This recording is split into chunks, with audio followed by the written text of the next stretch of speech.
p.m. pursuant to Chapter 20 of the Acts of 2021, an act relative to extending certain COVID-19 measures adopted during this state of emergency, signed into law on June 16th, 2021. This meeting will be conducted via remote participation. No in-person attendance by members of the public will be permitted. People who wish to watch or participate in the meeting may do so by finding the meeting at www.southboroughtown.com/remote meetings. First item on the agenda is the Master Plan Committee update. Would that be you, Mrs. Luttrell? Well, yes, it would. I met with Judith Watson today, the Vice Chair of the Master Plan Committee, and she's also doing all the editing to make sure all the format is consistent and a little bit of wordsmithing, and she feels very confident that things are all coming together. She also wrote an introductory chapter and an implementation plan, which we will be discussing at the Master Plan Committee meeting on Wednesday. And we are also seeking the help of a consultant to update some census-related data. And that should be coming soon. And hopefully we're on track to get this wrapped up in 2021. That's Excellent. all I got. Thanks. Thank you. Any questions or comments? Anyone from the public? Public input does include compliments. Yes, we'll take them. No one has their hands raised at the moment. Okay, we'll move on to the next item on the agenda, which is a continued public hearing, 6 to 8 Turnpike Road modification to major site plan. This is a public hearing that's continued from July 19th, August 16th, September 13th, September 27th. Is Mr. Bemis here? I do not see him in the attendees at the moment. Can we, there's a draft decision, notice of decision. Yes. That was in our packet, and it's, if you can get that on the screen, I would recommend that we start to go through it. We spent a decent amount of time at our last public hearing on this, and I think unless others have a better suggestion, we would just go right to that draft decision and go through it. Just my one comment, Don, is it's 7:03, and technically it's 7:05 on our agenda. Okay, we'll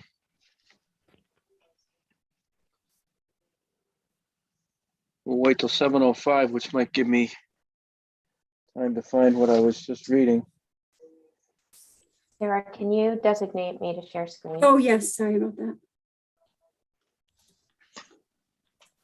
All set.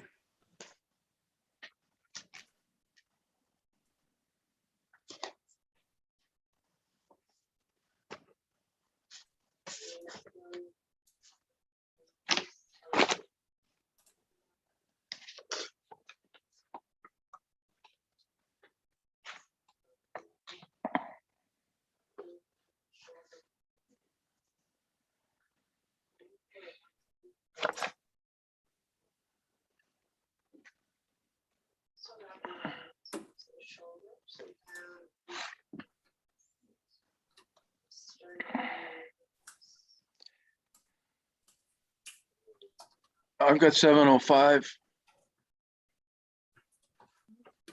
Yes. Mr. Bemis show up yet? I still do not see him in the attendees. Well, let's go through this from the planning board's perspective, and we'll give him and the public, when he shows up, an opportunity to go over it.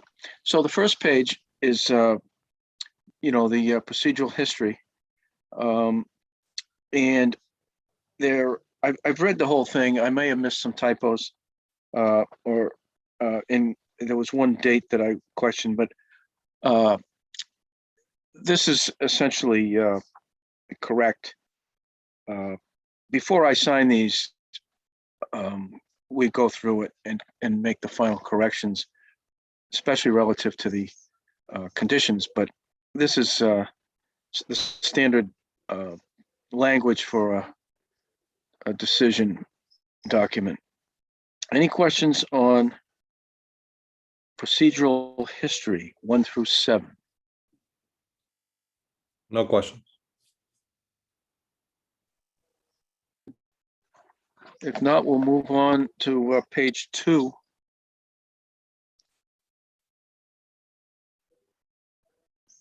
And You we guys can are see, seeing this, correct? we are seeing it crystal clear. Okay. Thanks, Marnie. The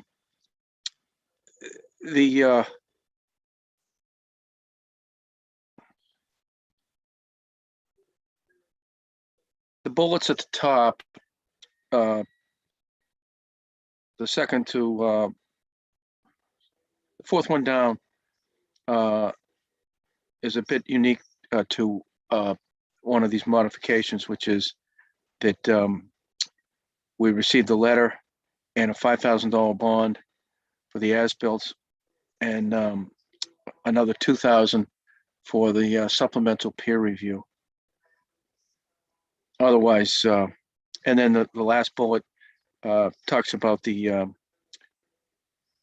red maple that is being donated to the town. Number 8 refers to correspondence received. Number 9 again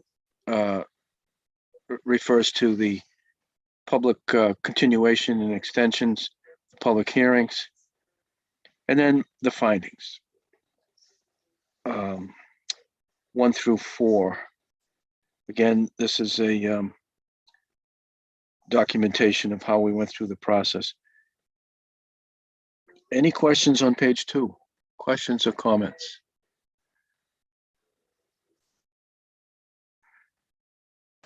I have one small edit on number 3. Okay, It's missing a paren on after town's review and consultant. It has the opening paren, but not the closing paren. maybe that should go and have it be replaced with a comma. I don't know. Okay, we'll note that. Anything else?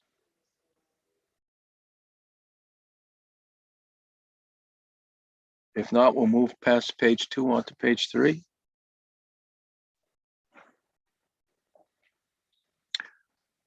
Which is the continuation of the bullets under 4 on page 2. So there's 4 bullets there. And those are all standard boilerplate parts of these decision documents, along with 5, 6, 7 refers to the specific drainage connection, which we've covered thoroughly. 8 talks again about the donated tree, and 9, the $5,000 bond check. Maybe this should also include the $2,000 for the supplemental inspections. Although that's covered previously. The waivers, there's no waivers. And then the decision of the board. Again, it plugs in today's date, assumes a 5-0 vote to approve. And then it refers to the documents that we would be voting to approve. And then there's the conditions following that. Any questions or comments on page 3? I'm sorry. Good on page 3? We'll move on to page 4, which starts with the number Oh, 1. there are comments. I have one. Marty has some. Oh, okay, on page 3. You're on. Who, me? Or Marnie? Mrs. Luttrell. I would just add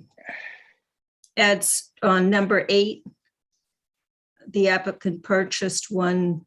I would just reiterate straight species Acer, so we don't get a cultivar.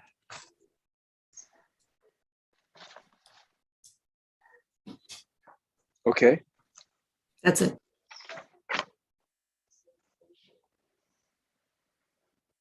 And Mrs. Houlihan? Yeah, so it's my question is more around these documents. And so I guess the question is around all the lid principles. And so the Fuss and O'Neill feedback that came back. And so although it's not specifically a waiver, if we allow this, we are basically making a statement that we are allowing us to not enforce a lid principle. So is that considered as part of a waiver? I wanted to get through this, and then that list from Fuss and O'Neill's subject. last comments that refer to those. There's like, I think there's like 3 or 4 Mhm. more detailed things where the consultant says it's up to the board to decide. We'll go over those 2 in detail, if that's okay. Yeah, so, and where would that be reflected in this document? Let's go through them and see if we need to add them and reflect Okay. them in the document. Thank you. Yeah. I went through them and have some memory of us feeling comfortable with not requiring some, and I have my notes on that, but we're going through this draft decision document. And after we go through those Fuss and O'Neill comments, we can see how it fits or doesn't fit into this. That's okay. So that's page 3. Are we moving on to page 4?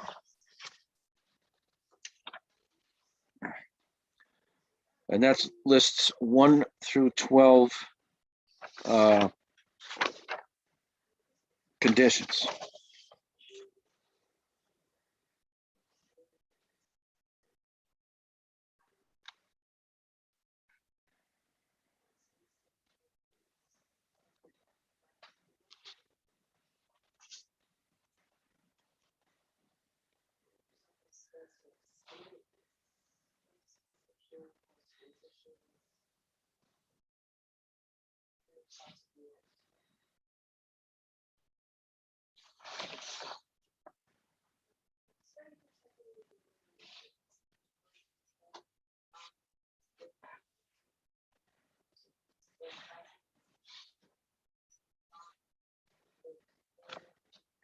So if we've read these, let's go to the Fuss and O'Neill. Mr. Chairman, Yeah, on number 5, could we just for consistency have straight native species? the word straight Yeah, added. Yeah. Yep. thanks.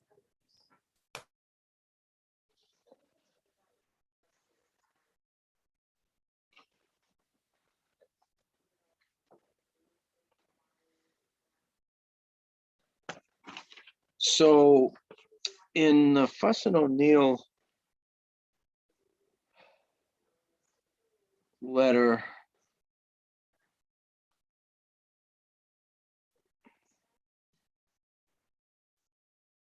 I started with number 3,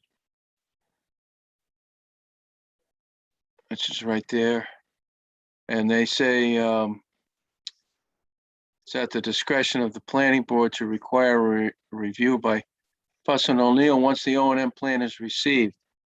And I think based on our last meeting, either directly or indirectly, we said, yes, we want Fuss and O'Neill to review the O and M plan. And I think that's reflected in the number 3 of the conditions. Says town's engineering consultant to provide construction phase services during construction. That's further down in the Fuss and O'Neill letter. To ensure compliance with approved plans and for the review of as-built and stormwater management and management operation and maintenance plan. So this is part of that, which is it's up to our discretion to have Fuss and O'Neill review the O and M plan, and I believe we said yes, that's what we wanted. Does the board agree with that? Yep. And it's reflected in the number 3 condition. And then number 4, the stormwater has a net increase in volume, but the consultant considers it to be minor and recommends, or it's at our discretion to accept this minor increase. I thought at our last meeting, we agreed that that would be okay. If you don't remember it that way, then let's bring it up tonight and see if it's okay or not. Anyone?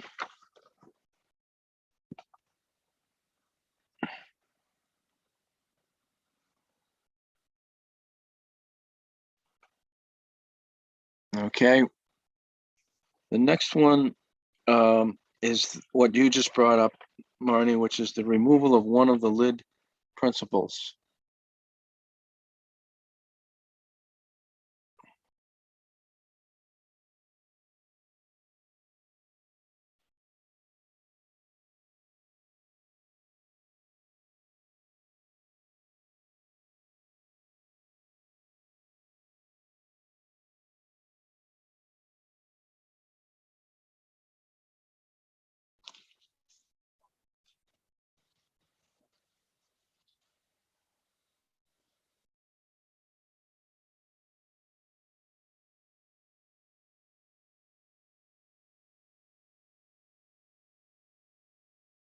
Anybody objecting to the removal of a lid principle?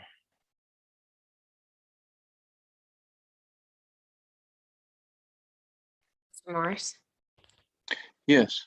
I think that's my question, is that should we, and maybe it's more administrative, is it a waiver? My only worry about this, if we waive a requirement of a lid in our legal requirements, and it's not specifically stated as a waiver, should it be documented that it is a waiver? So I'm okay with this one.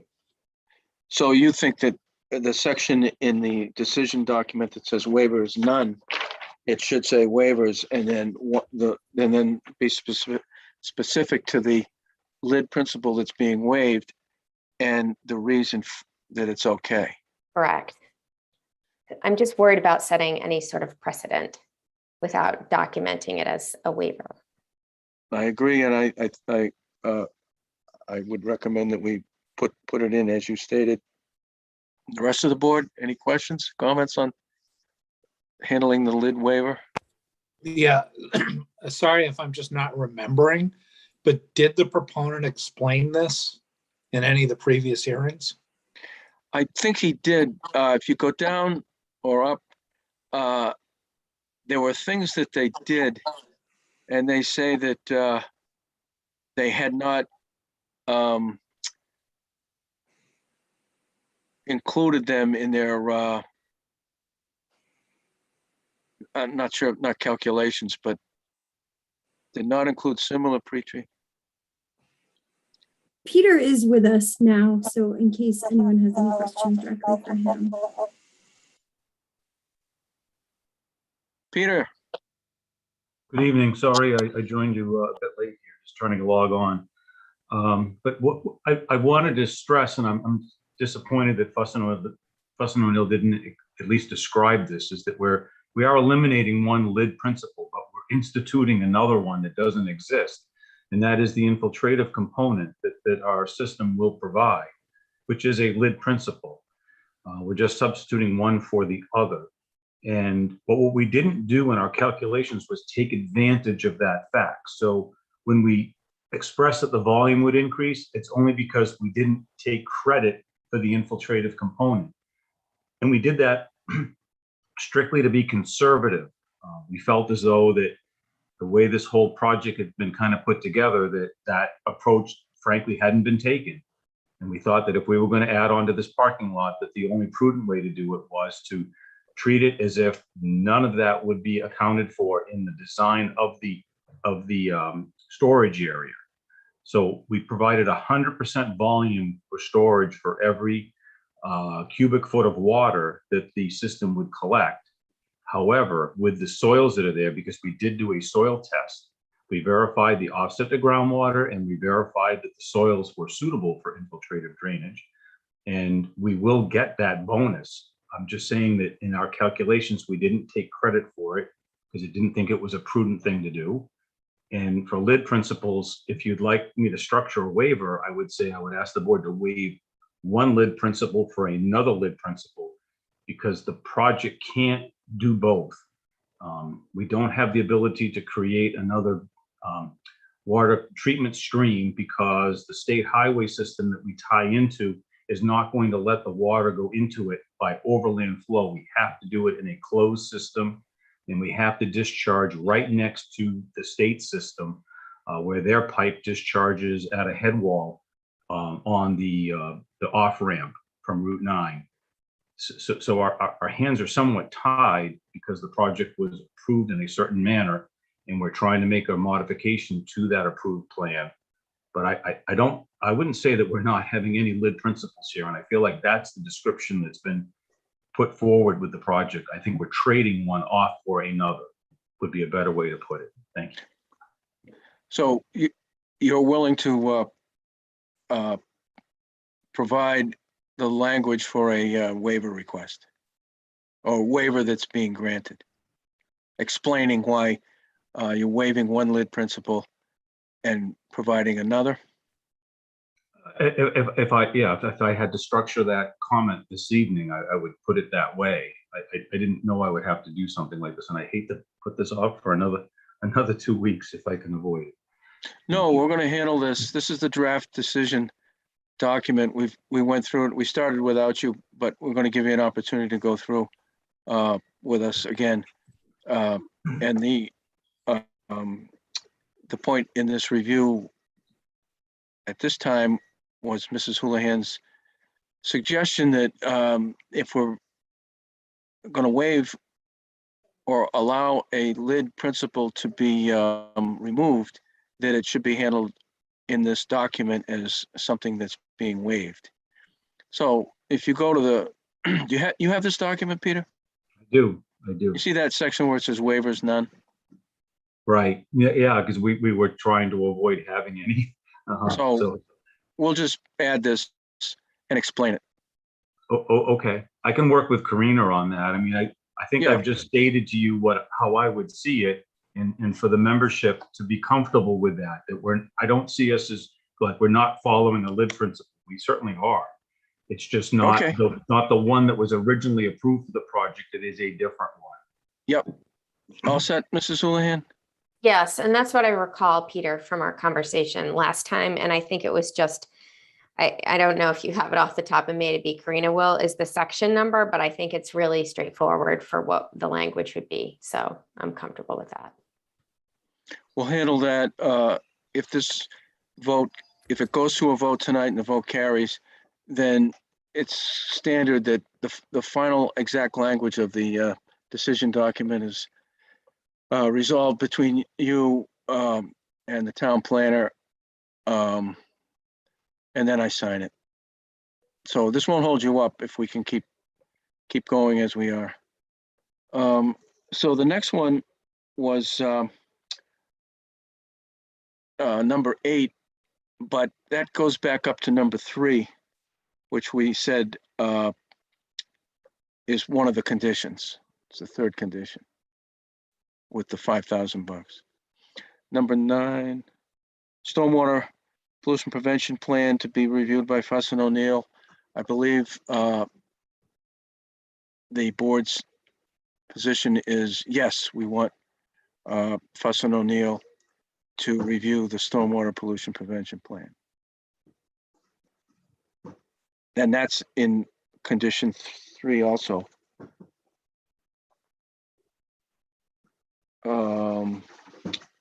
No, it's in condition 8. Okay with that, everyone? Keep moving. Number 10 talks about the TP and the TN removal. You want to talk to us about, I think we went over this, Peter.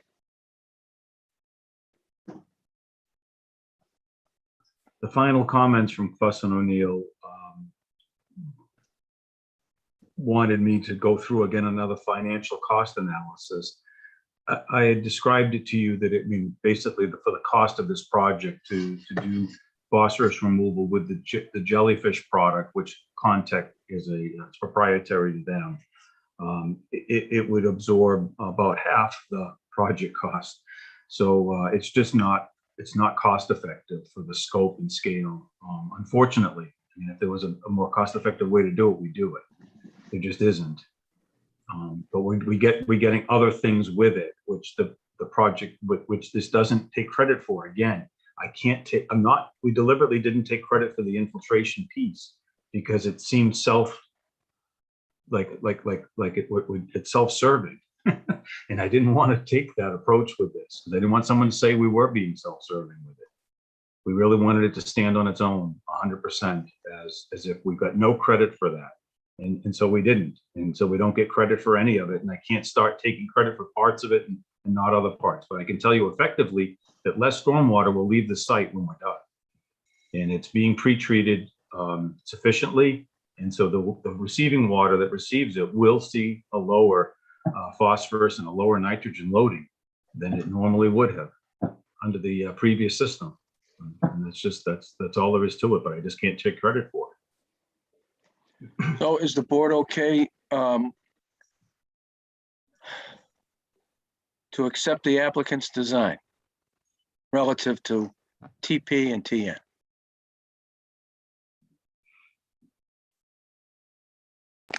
So, Peter, could you explain what the environmental consequence is of the board accepting the system as you're proposing? Okay. Well, in the case of this site, I don't see a very high nitrogen or phosphorus loading anyways, because we're supposed to be using a organic based fertilizer. To be perfectly honest, I tend to doubt they do a lot of that there anyways. But if this was a residential project or something where they were all trying to have a nice bright green lawn, they'd be putting down a lot more nitrogen and phosphorus than we probably all would care to know. So in the case of this project, I don't think we put that much down anyways. Then there is surface water that does come into contact with that. There's naturally occurring phosphorus and nitrogen in our environment. And the TSS removal will pick up some of that, so that contact device goes in. And then the rest of it, hopefully, is captured by infiltration, so that we're getting the natural soils to absorb some of that before it gets into the receiving water, which is pretty much what the system's doing there now. The plants that are in that bio-retention area do the same thing. But they're not effective at taking care of TSS. I can tell you that the way that system is set up today, there's not very much TSS removal going on. So I'm trying to find where I could have sworn in Fuss and O'Neill's comments, they say the system that is being removed does actually treat. I'll just, you don't even have to see it. I do agree with it. It does do that. That's what a bioretention system does. So It does. when you say that the current system is doing what your system will, it doesn't line up to me. Well, no, we're not taking credit for any. So we're basically going forward and saying there's zero, whereas the bioretention system does provide phosphorus and nitrogen removal. It does. Yeah, Peter. Mr. Chairman, I mean, for just speaking for myself, I don't understand this, and I'm not sure that I'm gonna be okay with it. The way I understand Mr. Bemis explaining it is you've got, if you can picture yourself at the end of the pipe just before the receiving water. And you don't know where it's coming from. You don't know anything except how much of it you're receiving and how much of it contains phosphorus and nitrogen, and at what concentrations. So that's a certain amount, it's a certain volume, and it's a certain total amount of phosphorus and nitrogen that the receiving water is getting. What Mr. Bemis explained is that because the new system will infiltrate more water into the soil before it gets to the receiving water will actually get less nitrogen and phosphorus because there's a lower volume. Is that the way you explained it, Peter? Yes, but we didn't take credit for it in any mathematical formula because we deliberately wanted our system to be as large as it could be to not imply that we could make the system smaller because we took advantage of the infiltration component, if that makes sense. We made the system large enough to account for every cubic foot of water having to be processed within the volume of space that was needed, without taking credit for any infiltration at all. And Concom's already gone over all this and they're fine with it? Yes. Yes, and we discussed this at length about phosphorus and nitrogen removal, and many of the members are very familiar with this component. Some of the members actually have to deal with it in other communities because they do this sort of work, and they know when I said how costly it was, they're very familiar with those costs because they're dealing with it in their municipalities as well. It's something we're all trying to deal with, and we're trying to find cost-effective ways to do it.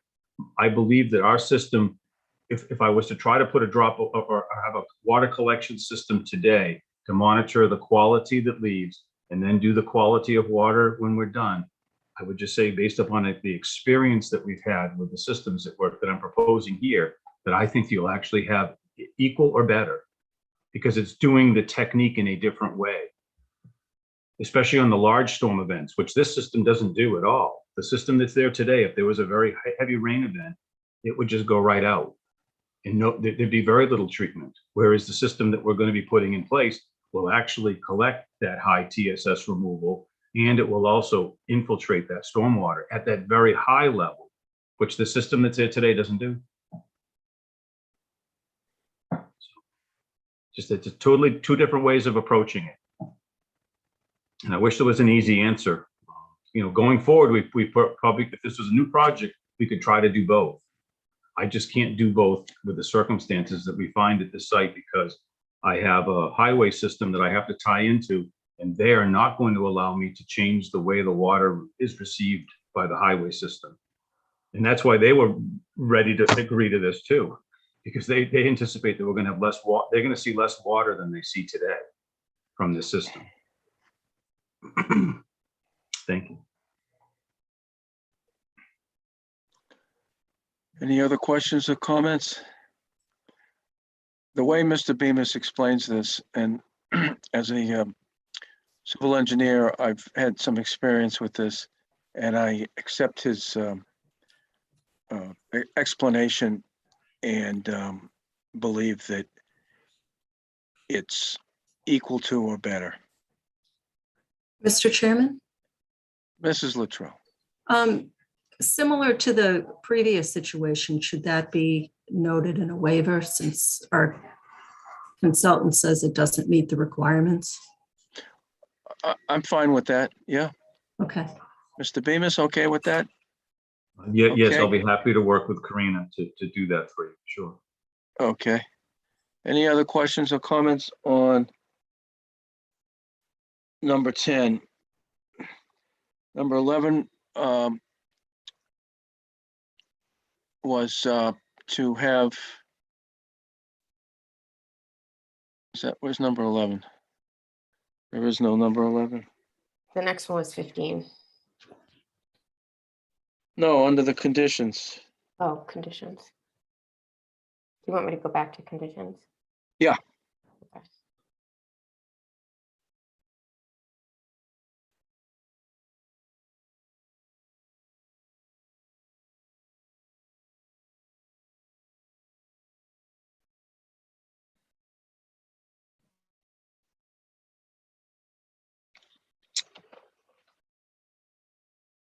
It's simple. It just says that we want to have Fuss and O'Neill to perform,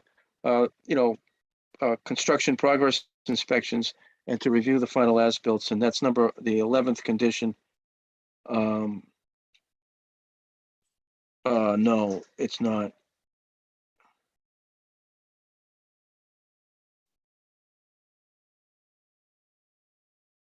Yeah, I've got us in, yeah, there we go. 11 in the conditions is different. I got my 11s mixed up.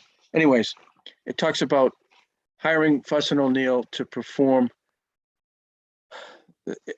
construction inspections as the work is being done. And I believe the board said, yes, we want that also. And that's reflected in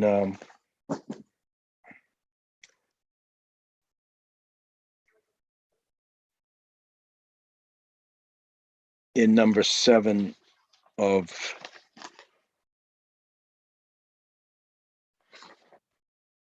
the procedural history, reflecting the $5,000 for the as-built and O&M plan and $2,000 for supplemental peer review.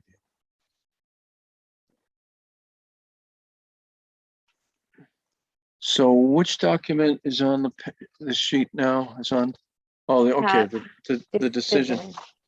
Okay, so that was the end of page 4. And it carries over, number 12 carries over onto page 5, which is boilerplate. And the rest of it is boilerplate. Peter, any questions on, not you, Peter, the board have any questions on page 4 or 5, now that we've gone over them? So let's go back to page 1.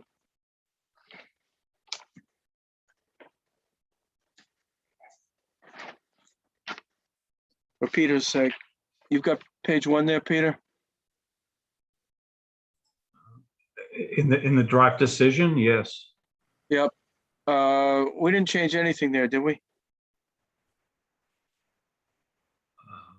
I think everything is accurate that we've submitted, and we complied with the last provisions that you had made at the previous meeting about the payments and for both design review, for as-built review or covenant, or if you will, bond, and then the tree. We specifically got a native tree from Shrubs and Trees. Where do we add those two, the word, what's the word, Mimi? Straight. We added that in 2 places.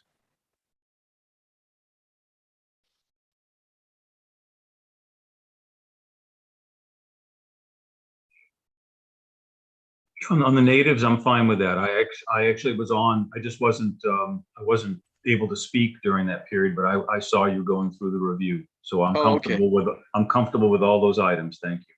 All right, so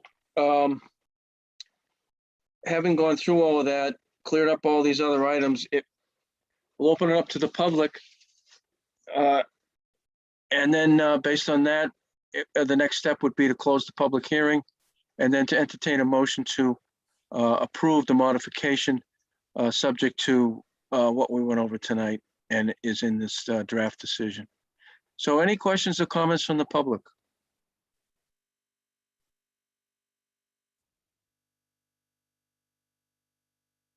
Anyone? All Do set, not Peter? see any hands raised for this. I'm all set. Just hope the board will support this project. I think Mr. Mills, Turnpike Automotive does a good job there, so thank you. Chair, I make a motion, we close the public hearing for 6 and 8 Turnpike Road, modification of major site plan. Seconded. motion's been made and seconded. Any discussion? Hearing none, this is to close the public hearing. All in favor, Morris, yes? Mills, yes. Stein, yes. Latrell, yes. Houlihan, yes. Okay, next step would be to entertain a motion to approve the modification. Mr. Chairman, I make a motion, we approve the modification for 6 and 8 Turnpike Road per our discussion and conditions reviewed this evening. Second. Motion's been made and seconded. Any discussion? Hearing none, all in favor, Morris, yes? Mills, yes. Stein, yes. Latrell, yes. Houlihan, yes. So that sets in motion your work with Karina sooner than later, Peter. And then Sure. she'll contact me and say that the document is ready for my review and signing. Okay, thank you very much. Appreciate your help. Okay, thanks and good luck. Okay, next item on the agenda is continued public hearing, proposed downtown district bylaw zoning map and design guidelines. This is continued from July 19th, August 16th, September 13th, September 20th, September 27th.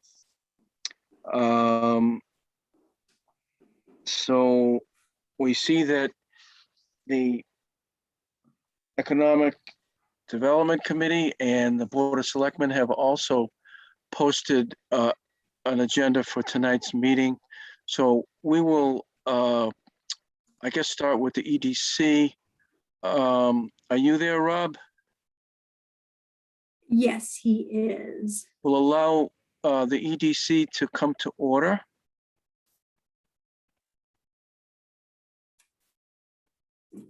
And then we'll ask if the Board of Selectmen haven't, then they can come to order in public. Good evening, Rob. Good evening. I am hopefully going to be able to have the rest of the committee join me. And first, I'm going to open the meeting of the Southborough Economic Development Committee on Monday, the 18th. I'm going to make a roll call vote to those people who are here. And I'm going to go in the order in which I see them on my screen. Chris Robbins. Everyone's just being promoted. Oh, sorry. No, that's okay. I'm just trying to hustle them over. Yeah. Well, I do know that there's a Red Sox game and I want to be cognizant of people's time. I also have a statement and I just want to get to that as quickly as possible. So, Okay. I Well, Rob, think- once you've called your meeting to order, then I'm going to switch over to the selectmen, let them do the same, and then we'll come back and you'll have the floor. Okay, wonderful. So I'm going to call the meeting of the Southborough Economic Development Committee to order. As I said, I'm going to do a roll call vote of the people on the screen. Alan Belenak. Here. Chris Robbins. Here. Julie Connolly. Here. John Wood. Here. And Rob Anderson, chair here. So Don, I'll turn it back over to you for the Board of Selectmen. Okay, I see Lisa's on the screen. Good evening, Good evening, Madam everyone. Chair. Good evening. Thank you for once again holding the public hearings. I am not sure. I can't see if I have a quorum here or not. I see Mr. Dennington is here. Sarah, is Mr. Healy here? Or Mr. Yes, Stivers? everybody is on their way over. I think we should have everyone. Okay. Ms. Malinowski is not there? Or is she? No. Okay. Thank you, Kate. So I will call the Board of Selectmen meeting to order at 7:45. We'll do a roll call vote as well. Mr. Dennington? Here, Andrew. Thank you. Mr. Stivers? Here. Mr. Healy? I'm here. And Ms. Brascio here. Great. Thank you very much. Thank you, Mr. Morris. So One- we'll go to the, Sorry, I'm Don. sorry. Go ahead, Lisa. One quick thing, I believe advisory posted a meeting for tonight too, so I don't know if they have members that they also need to call a meeting to order. I'm not sure, Sarah. I know they posted because they were, Yes, I'm Roll call gonna before. promote Ms. Cook.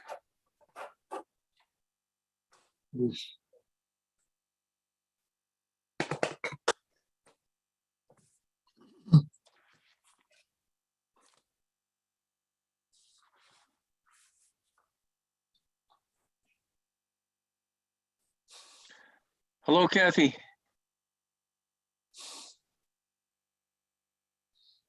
Hello.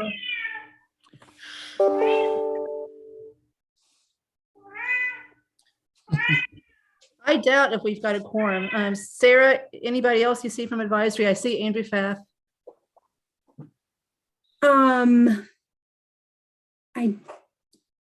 Yes, I see Marcy I just promoted her. and We need two more for quorum. I don't see anybody else unless I'm missing someone. Was Okay, that so- a cat we heard? Yes. Jesse, send your dog over there and get that straightened out.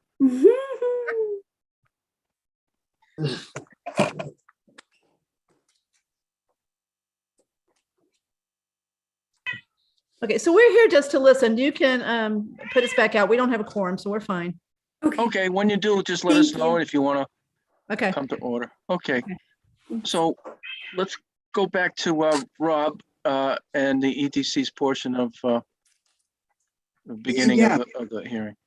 Thank you, Chairman Morris. I first want to thank the Select Board and the Planning Board for their efforts on the draft zoning bylaw that the EDC helped write. It's gone through many iterations, but I think as a committee, we feel it's close. However, there are three areas that our committee feels are restrictive to the type of development identified as a goal in the town's master plan. The first is the restriction that maxes out the residential component of any development at 40% residential. With first floor commercial and housing above, this suggests that the percentage, if there is one, should be at least 50%. I cannot think of a developer or resident that would find a commercial residential mix on the same floor of one of the upper floors attractive. It can make it easier to have one or the other with the simple change from a 40% to 50% in the zoning language, as the EDC is hopeful the planning board would consider.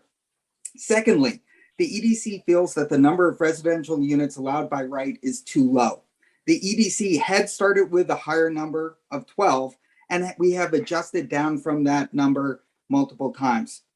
However, lowering the residential units to 3 by right lessens the possibility of adding affordable units in Southborough.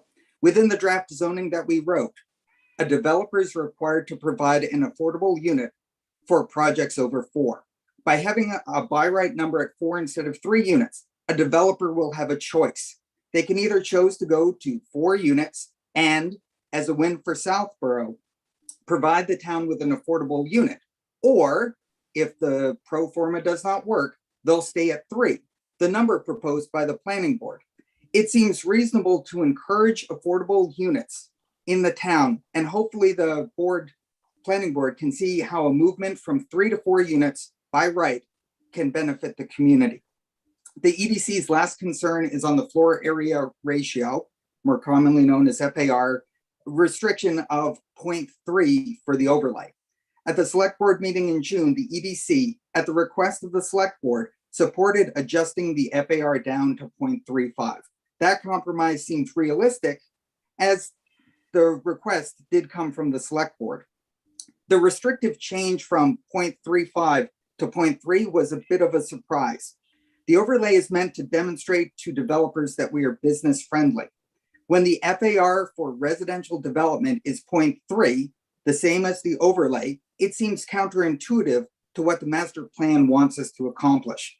We hope that the planning board will reconsider changing the FAR from 0.3 to the 0.35 number originally suggested by the select board. And once again, I appreciate the planning board and select board for allowing us the opportunity to present some logical arguments to the changes and concerns that we have. Thank you. Thank you, Rob. Open it up to the selectmen and then for questions or comments or presentation. And then open it up to the planning board or to the public, whichever we prefer, and see where this takes us. So back to you, Lisa. All right, hey, Don, I personally myself don't have any questions. I'll go through the board. I think it was more of coming here tonight and following your meeting and, you know, seeing if there was any compromises that could be made. So there is nothing for me at this point. I can't promise there won't be later, but at this point, there's nothing. Mr. Dennington? Yeah, I'm at the same place. I do have some thoughts, but I think it might be more productive to first go around and you know, find out what your feedback is, and also if there's any comments from the advisory committee as well. Thank you. Mr. Stivers? Thank you, Lisa. I guess I would generally say I support the request of the EDC. I've been around this for a long time now and made a number of public comments on my feelings about a lot of these issues, but I guess I remain hopeful that there's a way to get our various groups together, hopefully this evening. And it seems to me we're very close here in terms of a place where we could all recommend approval of this bylaw at special town meeting. So I think that what Mr. Anderson suggested is a reasonable move here, and I'm supportive of those particular changes. Thank you. Mr. Healy? I always enjoy saying, I agree with Mr. Stivers. Thank you. All right. I'll write that down in the history book here. Thank you. Mr. Morris, thank you. Back to you. Okay. Does the board want to speak to the EDC's comments tonight, or do we want to open it up to the public? Mr. Mills? I mean, I can speak to the 40% piece, definitely. You know, I was going off, it was me who made that recommendation originally, and going off of the examples that were provided to us, that there would be, say, a 3-story building. The first floor would be commercial, the second floor would be office space, and the third floor would be residential. So, you know, that's the way I came up with the 40%. And, you know, I could have easily, you know, through that same logic, could even go even more restrictive and suggested 30%, but I didn't. I thought 40% was reasonable, and you know, that it was proposing that it would be more for commercial options or businesses in the downtown than residential. So that was the thought process behind that. I understand too on the by right, the proposal was 3. Again, I'm looking at just the buildings that are currently down there. I think if you're going to blow it out, or not blow it out, but if it's going to be a large development that's going to be put down there and it's going to be more than 3 units, I think it should go through the planning board. That's my personal feeling, and I think we got a lot of feedback from the residents as well, that they felt the same way. So I can, those are my comments. Mr. Stein? So I don't think we have a provision currently in this draft to go above 40% by special permit. Do we? Am I missing that? Says you can go up to 0.5 FAR by special permit. Right, The- but we, to the- it doesn't, that doesn't speak to the 40%, does it? Oh, no, sorry. That's what I was asking. So I'm kind of on the fence on this. I sort of agree with Mr. Mills in that my inclination would be to have it, anything over the 3 units go to special permit. It's not, having it go through the special permit process to me is not prohibitive. We're out to protect Southborough, to protect the aesthetics of the town and reach that happy medium between development and economic progress and preservation. But I'm open, to discussion on the floor area ratio piece. And I'll be curious to hear the public comments as well. Thanks. Mrs. Latrell?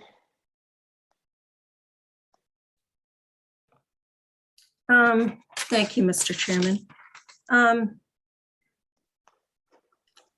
I've tried to follow this pretty closely through the other committee meetings, and I think I've either attended or listened to all the meetings that have had this bylaw on the agenda.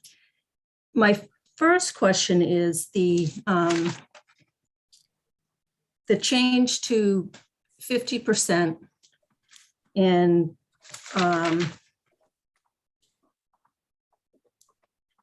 the 4 units. Has that been voted on by the EDC? Is that an EDC position? Because I haven't, as far Not yet, as but I I know. can make it a motion to be. Yes, the EDC has, we did take a vote that we had concerns on all 3 of those issues. And the vote was to be able to voice those concerns. But as John made clear, we haven't taken a firm position one way or the other. We have just simply taken a vote to voice those concerns. Okay.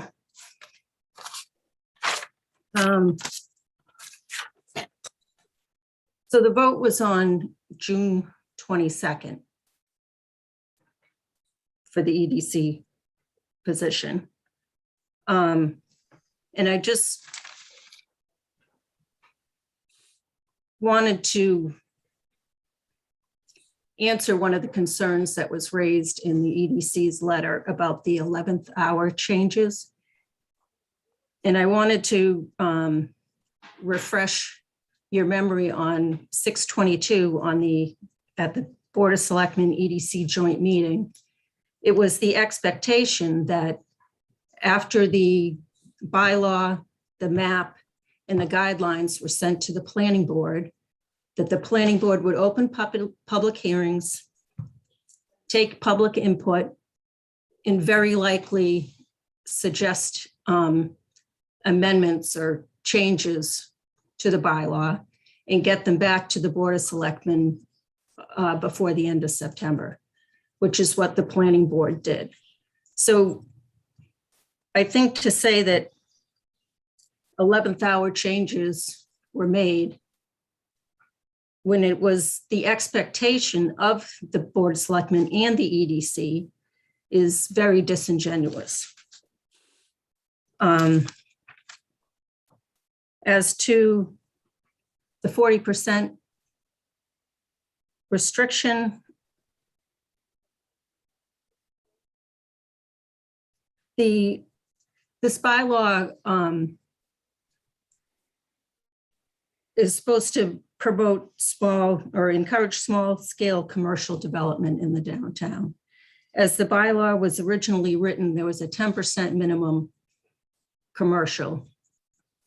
And you should zone for what you want. That So was a mistake that we've been asking to get Lisa to get changed since February. I can send Excuse you me. the email. Sorry, I apologize. Excuse me, I'm Upset. speaking, John.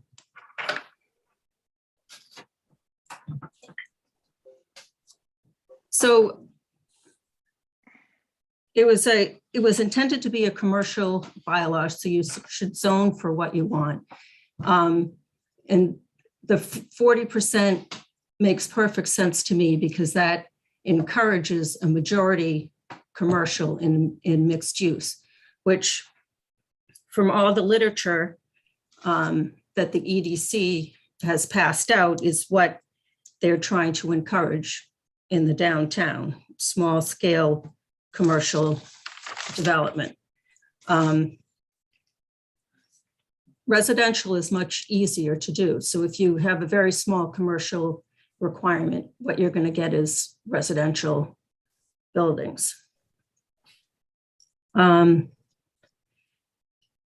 Also, it was always the intention that there would be a mix of commercial space and residential space on floors, because there was discussion of having the front of facing the street had to be commercial, and then allowing for there to be an ADA compliant residential unit on the first floor.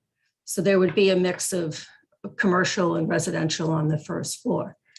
In Hudson, a town which has been talked a lot about in the downtown district discussions, they have commercial uses on their upper floors.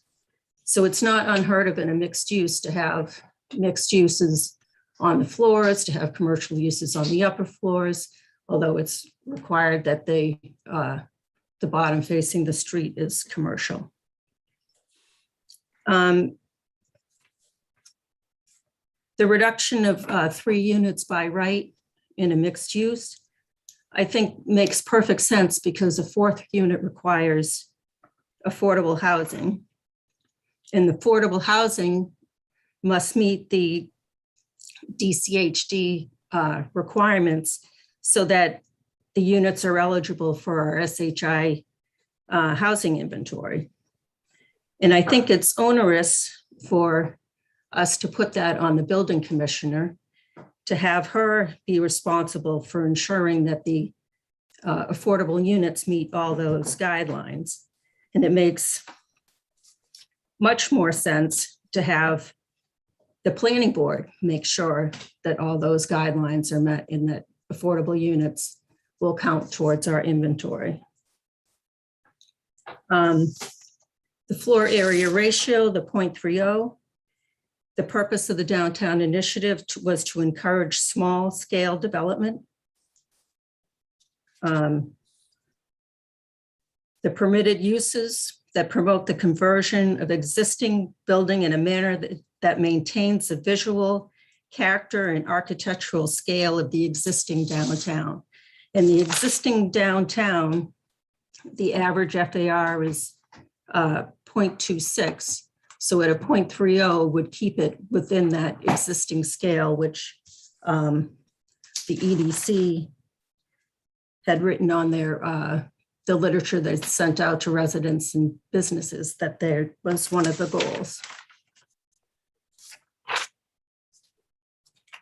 Thank you. That's all I have. Thank you.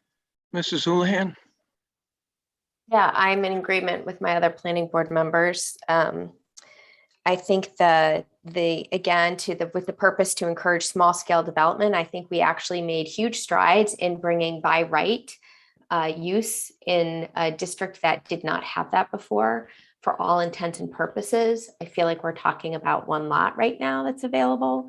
And I think for what we have in front of us is a great collaboration, and we should probably move forward with what was the planning board believes is the right process. And I think Mrs. Luttrell has just detailed a lot of what my support would also recommend. So thank you.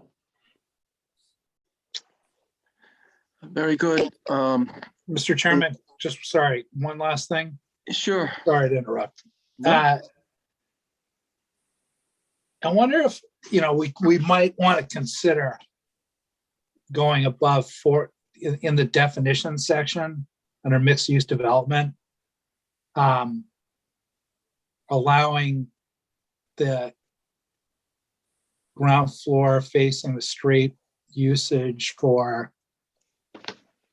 residential portion being exceeding 40% by special permit. Since we're allowing, the fourth unit, as we discussed, by special permit, it does kind of defeat it if we're keeping the residential usage at 40%. Does that make sense?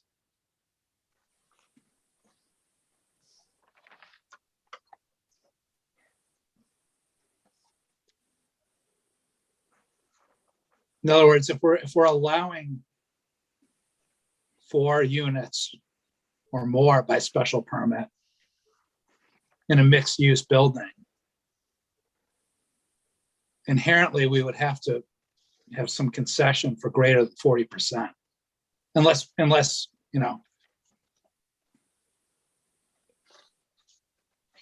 we don't want to allow that. But to me, I think the point of having a fourth unit, which would be affordable, that's a concession that personally I would be willing to, not a concession, but a change I would be willing to support. But in principle, I agree with my fellow members on the other points.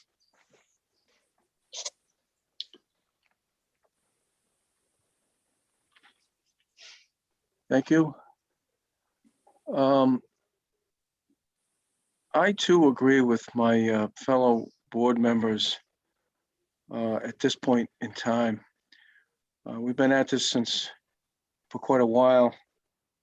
And as I have said over the years, when we get to these zoning articles, they're very difficult to get through because of the 2/3 requirement, 2/3 majority requirement. And also zoning is pretty boring stuff. And it's also complicated. There's a lot of moving parts, definitions and allowed uses, not allowed uses, allowed with special permit, all that stuff. So part of the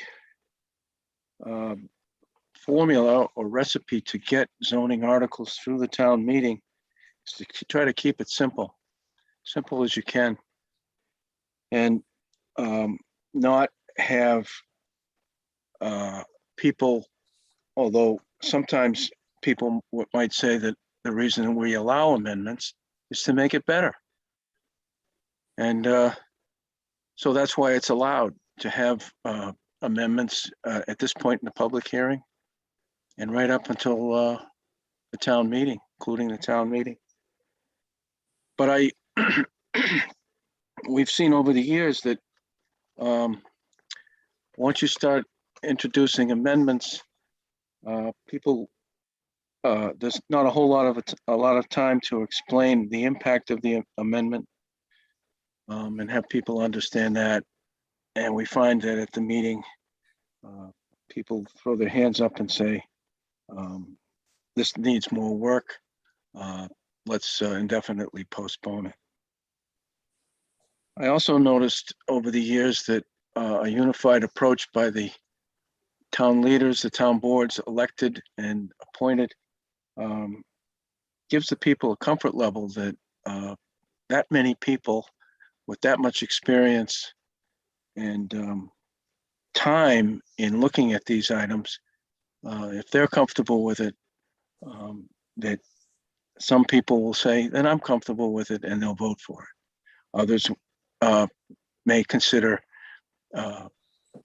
support by these elected or appointed boards to be a further reason to dive deep into it to make sure that it's what they say it is.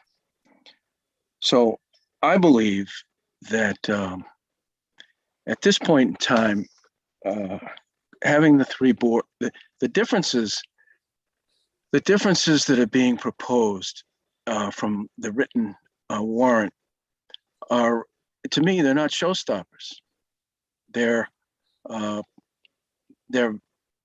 viable, that what's written will work, or if it won't work as well as what's being proposed, it can't be a whole lot big difference. And what's being some of the differences, the special permit process. And we've seen that the special permit process is a very good one that allows the public and the neighbors to get involved and provide input as opposed to by right. And the planning board has a long history of moving these projects and these special permits to conclusion when the materials are properly submitted and presented. So it's my recommendation that we stay with what's written in the warrant. We go ahead with a unified approach, selectmen, EDC, planning board, hopefully advisory, and tell the public that this is huge, this is big. We're allowing mixed use. That was the genesis for this whole effort. It's being allowed, and there are other components in there that make it even better. Let's vote for it and give it a chance.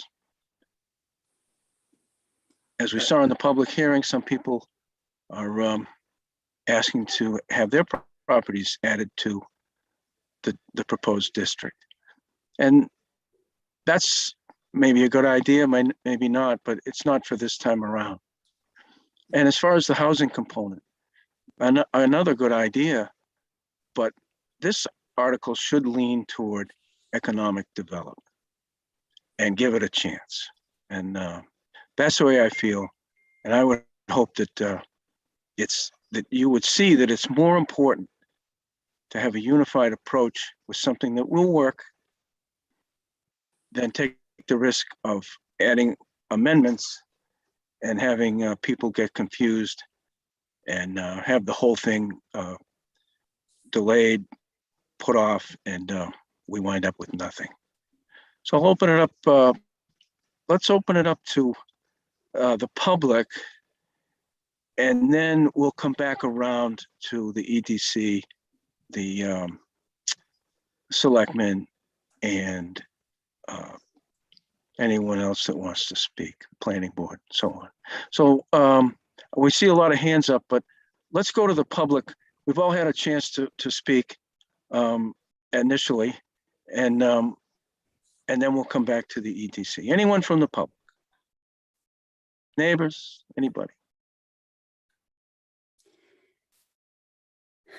Yes, Mr. Hokinson.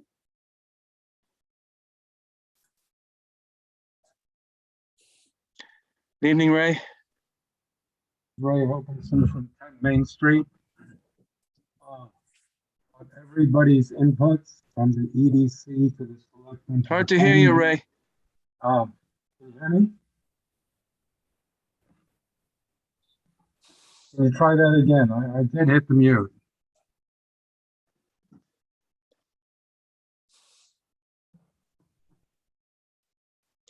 Go ahead. Just try to get closer to the microphone, maybe. Is this working?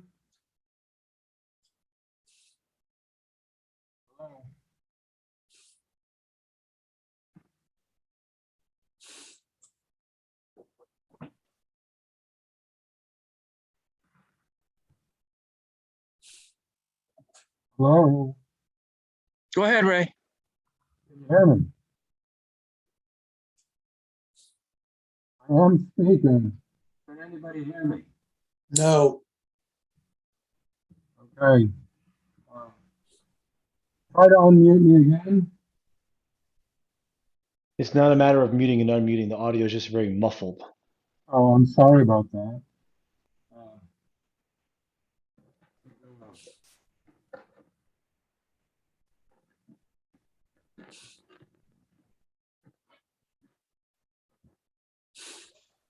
went directly on into an internet. Okay, a little better.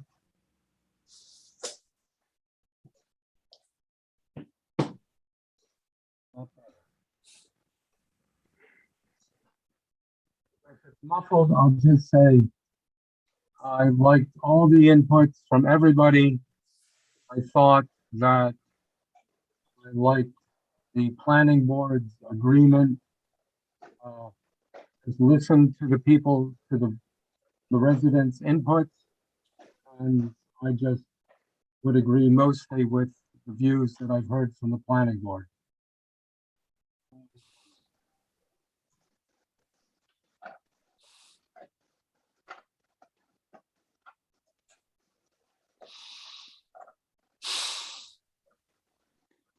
All set for now, Ray?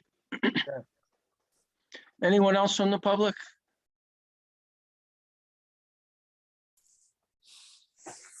I don't see anyone else with their hands raised, except for So- panelists. Okay, let's go back to Rob, and then you can call on anyone that you'd like to, Rob. Thank you. And to the point that you had made earlier, these are small changes, but can actually embrace the development community, which is kind of why we thought they were important to bring up at this point in time.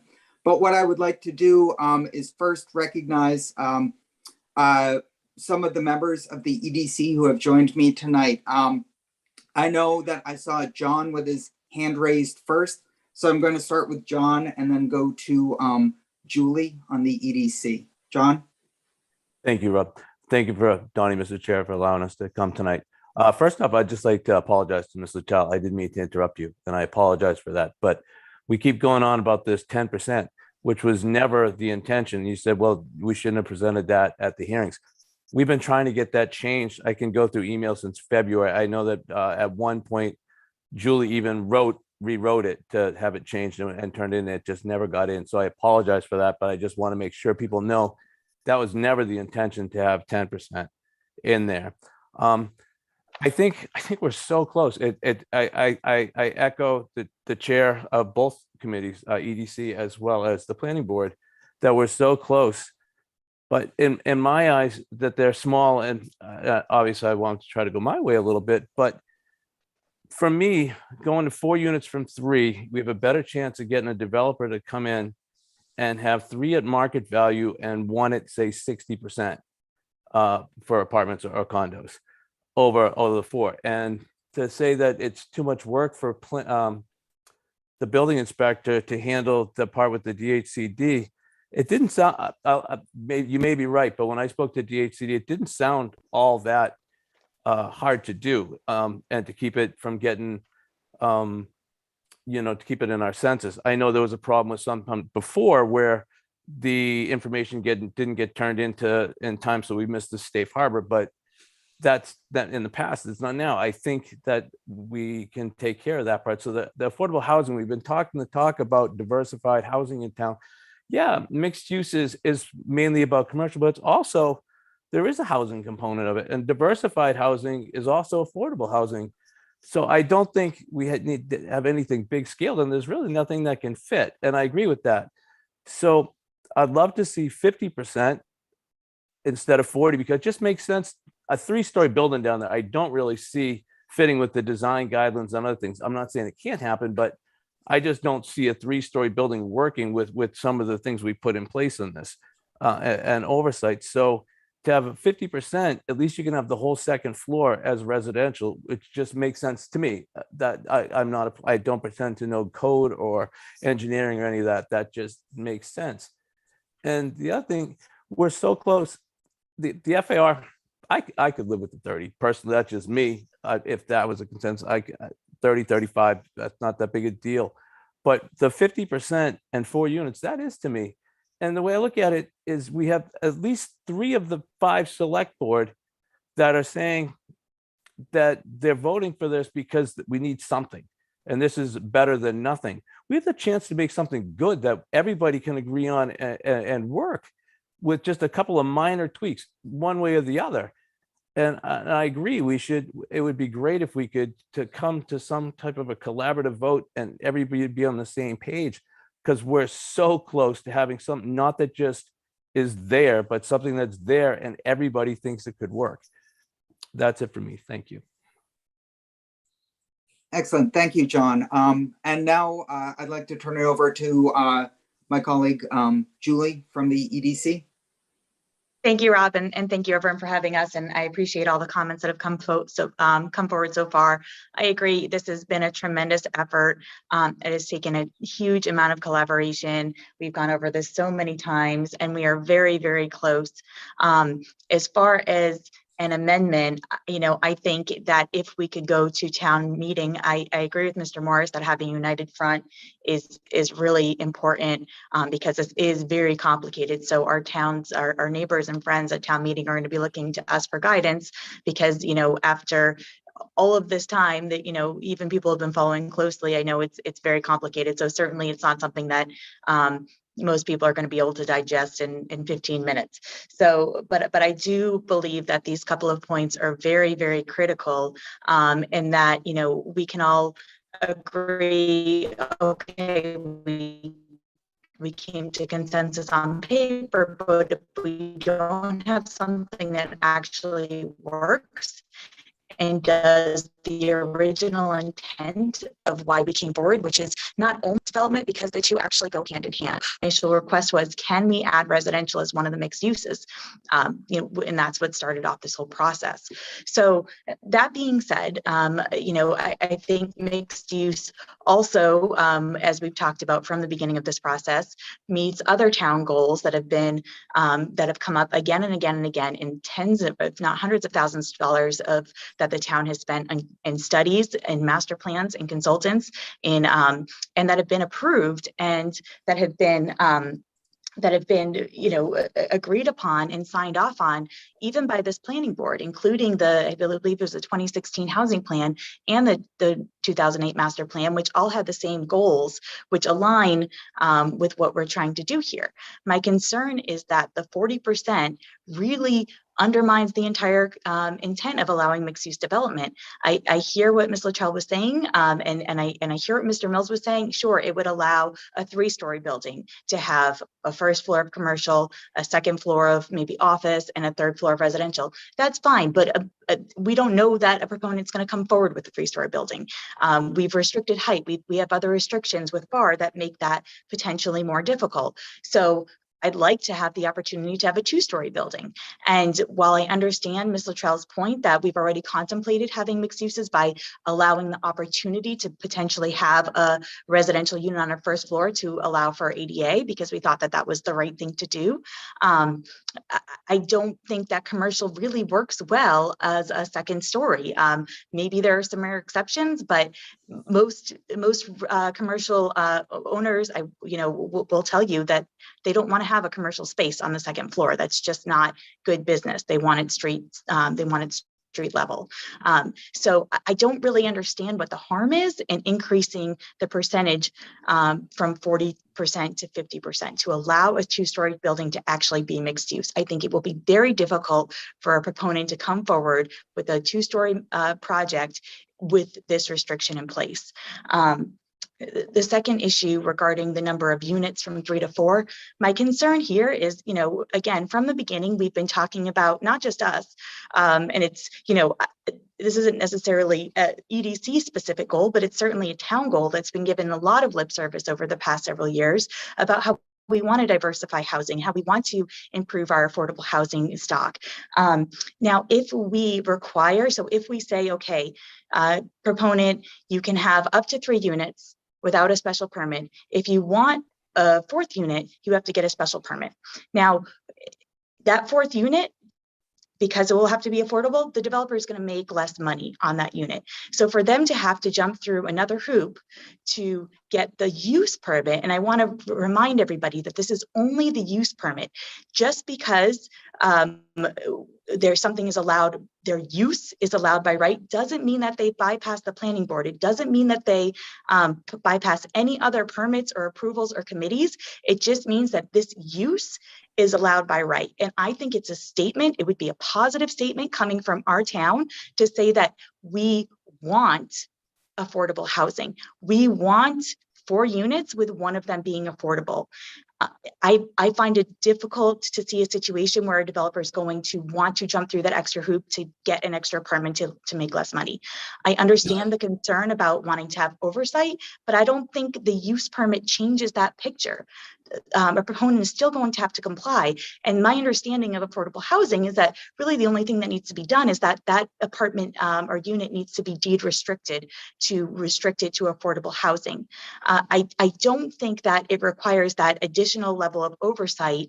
And I don't think that that oversight is achieved through the special permit process. I don't know that that adds more to ensure that that would be. If they're violating the code, they're violating the code. If they build 4 units and one is not affordable, they're in a violation. I don't see how that could happen, how they would get all their other permits and approvals. And I really think that restricting the reduction from 4 to 3 actually discourages strongly the affordable housing component. So I just wanted to add that. The FAR also, that's another one. I think my issue here is, just so everyone's clear, currently there is no FAR in a building with a 1.0 FAR. You can't, because there's other restrictions, but there's no specific FAR restriction. If our intent in going into this whole operation that we've been working on for 2 years is to encourage some small scale development, then I'm not sure why we're doing something that's so much severely more restrictive. I also want to point out that while there are some smaller lots in the downtown area, or some buildings with smaller FARs, there are also some buildings with larger FARs. Morrow's Market as a FAR, I believe it's like 0.57. Those are the kind of, that looks like downtown to me. It's street facing. It's it's right on the sidewalk. That doesn't look out of place to me. And I'd be interested to hear if that looks out of place to others. Again, that's not even close to what we're asking for. We're asking for something that's slightly less restrictive than what's already allowed in residential. And I believe that it's not, I believe that the message that it sends to say, yes, we're trying to encourage development now in this downtown area and make a vibrant downtown, but you're restricted to the same FAR as is allowed in the residential units, in the residential zoning zone. I just don't think that makes any sense. So again, I agree that I think a unified front is important. I'm very proud of the work that's gone into this by all of these committees. I know we're all taking this seriously and trying to do what we think is best for downtown, but we've compromised a lot. We all have. I think just those few small tweaks will give me something that I'd be so proud to support. And I can't wait to, try to make sure my friends and family are coming out to support that. I don't think I can support it in its current state. I think it undermines the intent. I think it doesn't do enough to, having a zoning bylaw will not do anything unless it actually has the metrics in it and the substance that will allow for something to happen. And I think those 3 things undermine the very intent of what we're trying to do. That's all. Thank you, Julie. And I know I do have other members of my committee who are here. I don't see anyone else with their hand raised on our committee. So if I might, I think we're close. Like John and Julie, I'm very proud of some of the steps that we have taken. The one thing, and I'm going to come back to, and there was a note put in the chat about a 3-story building in downtown being unsightly. Well, that's part of the design guidelines that we're going for. But once again, at 40% residential, if you want to have residential in that building, you're going to have to go to a 3rd story, because no developer is going to split a floor, half residential, half commercial. It's not going to encourage the developer to do both. That's not what they're looking for. So the idea of getting to 50% so that we can get to 2-story buildings where the upper floor is residential and the lower floor is commercial fits our economic development goals. It can fit the diversity of housing goals. It can, to Mr. Hawkinson's chat point there, it could fit a little bit more in the character of the downtown. And I think that's what we want. These are small changes. These are And I have mentioned before, we compromised at the beginning on the number of units by right. We felt comfortable moving down to a 0.35 FAR. We don't feel comfortable with the 40%. And that's where we as an EDC are looking for some level of compromise and jointness with the planning board to say, yes, we like the idea of residential up top, commercial on the bottom.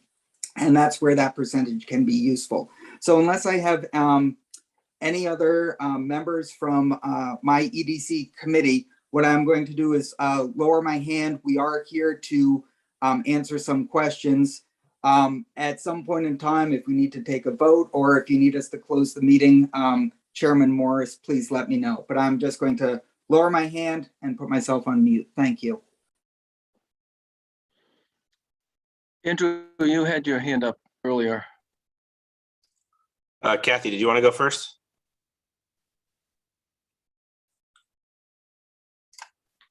Yes, if I could, Don. Good evening, Kathy.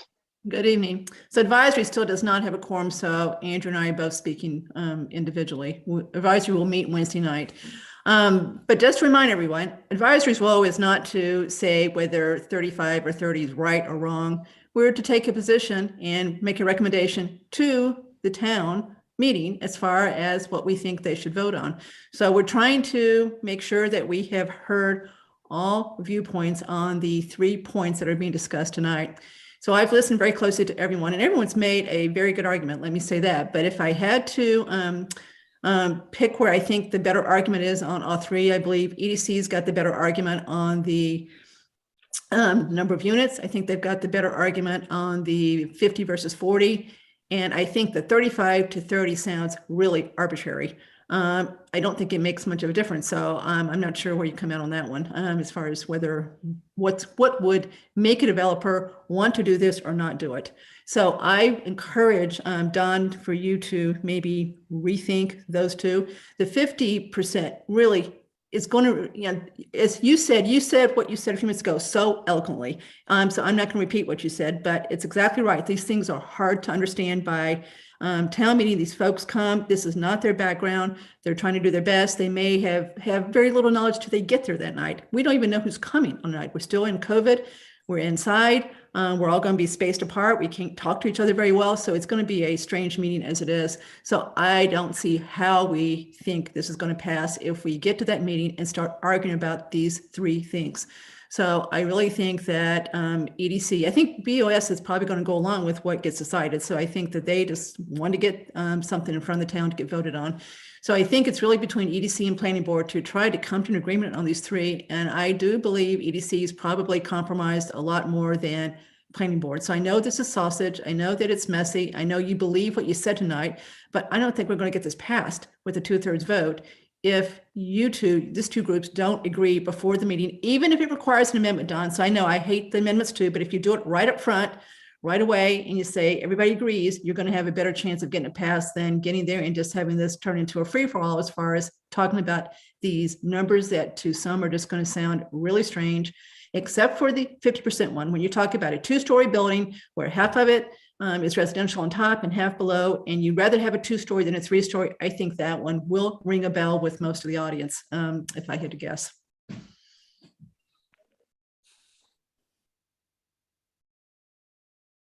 So that's me, and then I think Andrew Pfaff wants to. Sure. Yeah, so I just wanted Kathy to echo what you said. I think, thank everybody for all the hard work that's been done. It's a lot of work over many, many years. I'm 100% in favor of revitalizing a little downtown, but that being said, I've been disappointed in this discussion so far. I would like to see the planning board come a little more from a compromise. I see the latest changes made by the planning board as being a little bit restrictive, going a little bit too far in the other direction. And I actually proposed the same changes that EDC did in our last meeting without even knowing what their thoughts were, just as an outside person saying, I think this is a fair compromise. I think this would be something we could all go for and hoped everybody would. And it seems that the EDC was on board with that, although they have their own pieces. And I plead with the planning board to reconsider their positions, vote to amend with those 3 changes. I personally, speaking as a person not as advisory, won't support it as it currently stands, and would support an amendment on town meeting floor, which is just going to create chaos and confusion. It's going to hamper the chances of this to pass. My hope is that advisory, BOS, planning, and EDC can all vote to support this bylaw, the small changes proposed. And if we could do that, let's just not trip over the finish line. Let's come together, support these changes so that the town can move forward as needed and get this change done that we've been waiting for so long. I just think we're so close. Let's just all come together and, in a sense of community, make these small changes and move forward. Thank you.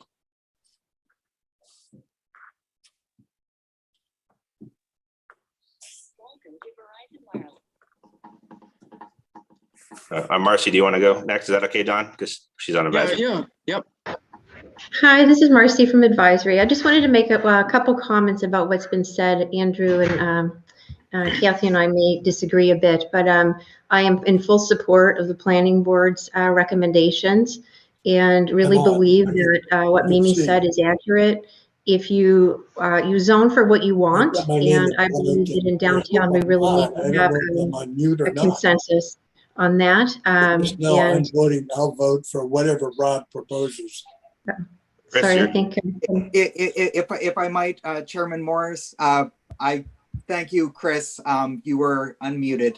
Thank you. Sorry, as the chair, I felt like I had to keep my members in line just a little bit.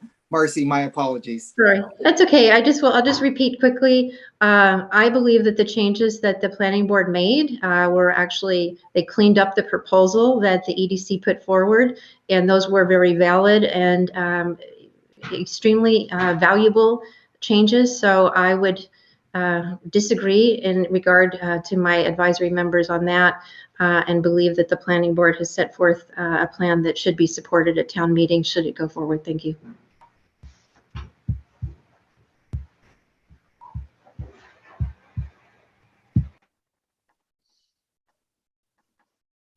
Is it just Mr. Dennington with the hand up?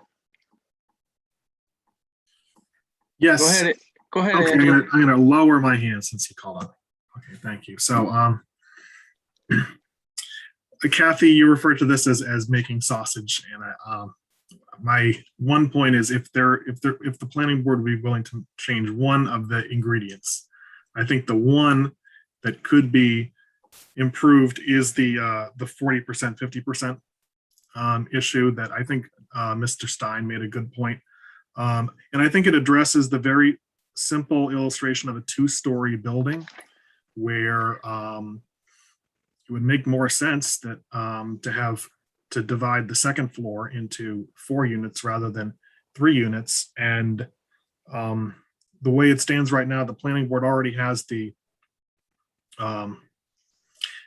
a device in place where if it went from 3 units to 4 units, it would trigger a special permit process. I don't understand why you would want to entirely exclude the possibility of a project that it was just 2 stories and had 4 units on the top, and it would go through a special permit process. Thank you.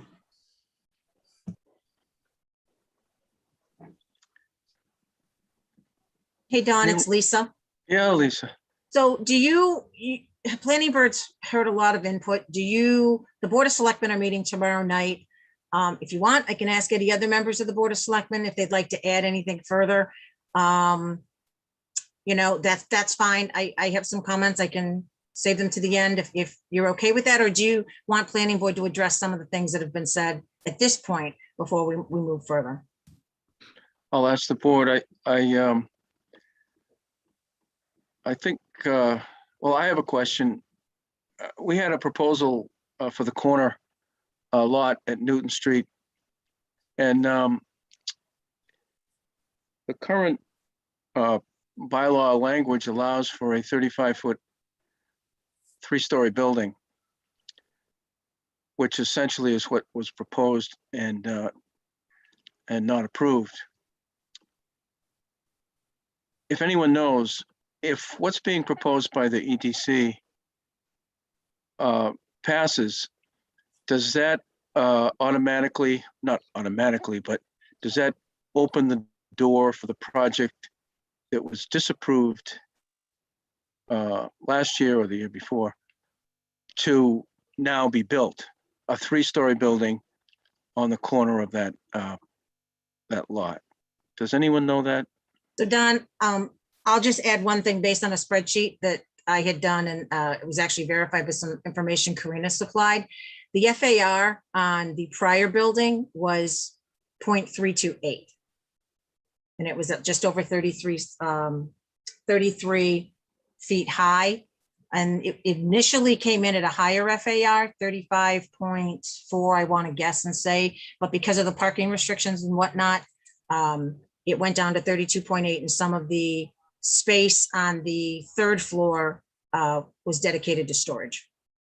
And I know Mimi, you probably have more to add to that. Yeah, well, I might be the only one on the planning board that senses this, but we keep talking about these 2-story buildings, but if it's allowed, what we see with zoning, if it's allowed, it will be built. So if we're allowing a 3-story building, and we all like 2-story buildings, we're gonna wind up with 3-story buildings. Did you want to speak, Mrs. Luttrell? Mr. Mills. Yeah, Don, I'm kind of of the same mindset. I mean, if we want to change it that, okay, if you're going to do mixed use, it can only be a 2-story building, and then 50% of it could be, mixed use, residential, I'd be okay with that. Again, I was going off the mindset of what was actually suggested by, I think it was someone from the EDC, that it would be, retail on the 1st floor or something, and then office space on the 2nd, and then residential on the 3rd. And like I said earlier, if you're going with that philosophy, trying to keep, mixed use to just the 3rd floor then, or one of the floors, not 2/3 of the building, is what I was trying to accomplish. But if we want to limit it, I'd be open to say, okay, mixed use can only be 2 stories, and then the top floor can be residential. I'd be open to that. And then you lower but you still couldn't go 35 feet. Yeah, right, all that would have to be changed. That would all have to be changed. Yeah. If that's something everyone's open to, I'm good with that. Chairman Morris, if I might, the current height restriction in the Business Village District is 3 stories and 35 feet. That's what's there right now for the zoning in the Business Village District. So this overlay language marries up exactly what is currently there. The one thing that this overlay does is it adds the mixed use component to it. So there has been limited development in our downtown, no new buildings since 1978. What we want to do is not go with that zoning, which right now, I will reinforce, it's 35 feet and 3 stories. We want to open it up so that we can see a new type of development to energize and bring new life to our downtown. So I think when we wrote our language and we brought in our consultant to offer feedback and did an analysis of other communities, we wanted to open up that doorway to a variety of different project types, not one in particular, and not to exclude one in particular, just to open it up for those conversations. So that's where I'm hopeful that these small changes, commercial on the 1st floor, residential up above in a potential 2-story building, could work and fit the character of the town, which is why from the EDC's perspective, we're hoping that there is some level of compromise from the planning board. Rob, I think I just agreed with you. Said if we did commercial on the 1st floor, and then we said if it's going to be mixed use, it can only be a 2-story building, but it still couldn't be 35 feet tall, and then you'd have your 50% above. Is that agreeable?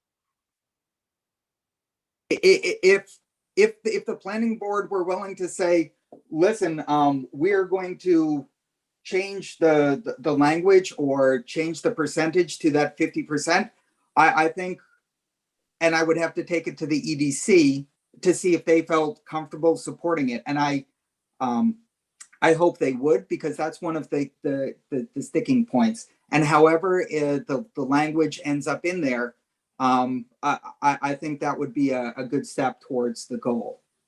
I'd support that. But Rob, to be clear, are you saying that you would give up the ability to have a 3-story building? Yeah, that makes no, I'm concerned about putting, with the intent being that we're trying to encourage more development, to put in more restriction on height than we already have. So again, if it's, I was saying that if it was a 2-story building, the 50% applied. If it was a 3-story building, the 40% applied. I'd be comfortable with that. I wouldn't be comfortable with, which, and maybe I'm misconstruing what Mr. Mills is saying, but I wouldn't be comfortable with reducing significantly from what is currently allowed. That doesn't make any sense to me. My apology. I was going with what everyone was talking about. A 2-story building with residential above. And I met you right where you wanted, where we were talking the whole time. And now it's getting changed again. No. My interpretation was similar to Julie's, where the idea of 50% for a 2-story building fits, but we wouldn't preclude the opportunity for a 3-story building, which met the 40% requirement that the planning board already had. Julie, am I correct in that assumption? I'm now on the same page with you. That's not what my understanding of what Mr. Mills was proposing. My understanding was that he is proposing that we reduce the number of stories permitted from 3 stories to 2 stories, which is unacceptable to me. Yeah, yeah, I was, and please, if I might, my assumption was that if it is a 2-story building, it can meet the 50% requirement for residential.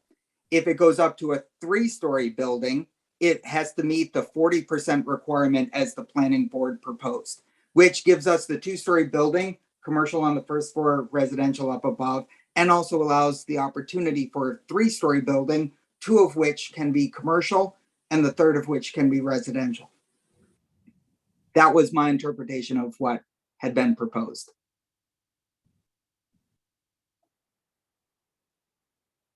Can I just clarify one little thing, that this is not an overlay? It's a new district? Please forgive my word choice there. Yes, this new district.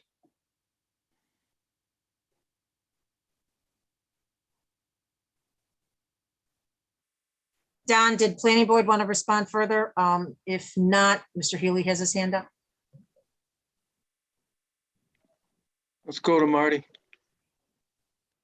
Thanks, and thanks for everybody's comments. I have to say it has been, though, a bit disheartening listening to the conversation. Forget about what our master plan says, over the last fill in the blank years. Although the master plan has talked about mixed use, and as mixed use as a way to bring, a more diverse housing supply and a more equitable view of housing than has typically been in the case in a place like Southborough. And in some respects, the proof is in the pudding. I think, Rob, you said there hasn't been anything in the downtown since 1978. So whatever planning we've been doing hasn't been successful for moving forward in the downtown district. So the attempt here is to make some changes so that, in fact, there are improvements in the downtown district. And by the way, I'm sort of speaking as a selectman, but I live down there. And, it's kind of funny to listen to a lot of the comments that are made about what the downtown is like, because I think people need to walk down there or drive through there. It's a very different place than it's been described at an awful lot of these meetings. As I said, I think of everybody on these committees, I probably live the closest to downtown. But the thing that's particularly disheartening about it is the anti-housing bias that I think the town is going to be right now with what exists. The town is being asked to take a position that is anti-housing as far as I'm concerned, anti-diversity in housing, anti to everything that the state of Massachusetts has been talking about at the state level, the regional level, and otherwise. I mean, I've had back and forth with our state senator, who is one of the top proponents of doing exactly the opposite of what the changes made by the planning board would do to this article. What our state senator or our state rep are proposing are changes that allow diversity in our housing. The idea that we want to make sure that we have a 40% cap for residential because we're concerned about the housing. I mean, seriously, give me a break. We should be encouraging housing on a second and third level, not saying we can't have that. That's exactly that's outdated language for the changes that are trying to be made in the suburban and belt communities, like a place like Southborough. As I said, incredibly disheartening. The idea that we wouldn't include a requirement for affordable housing for the fourth unit because it might be a little bit of work for us. I mean, my goodness. That I can't be hearing that correctly, that we can't include this fourth unit, that the reason is because it would be onerous on some town employees to do the necessary paperwork and work. Seriously. The FAR, I've never understood that. It always seemed rather arbitrary. I think that was Kathy's word. It does seem arbitrary. I think the journey from 0.30 to 0.35 is a very short one. It's the least of my concerns of the three. The first two are the most important. As I said, if the planning board isn't willing to move, I really encourage you to move because I think the message that you're sending, if you don't, is a really, really bad one. If the planning board doesn't, I encourage the EDC to move to amend at town meeting. I've been very clear in our meetings that I will support that.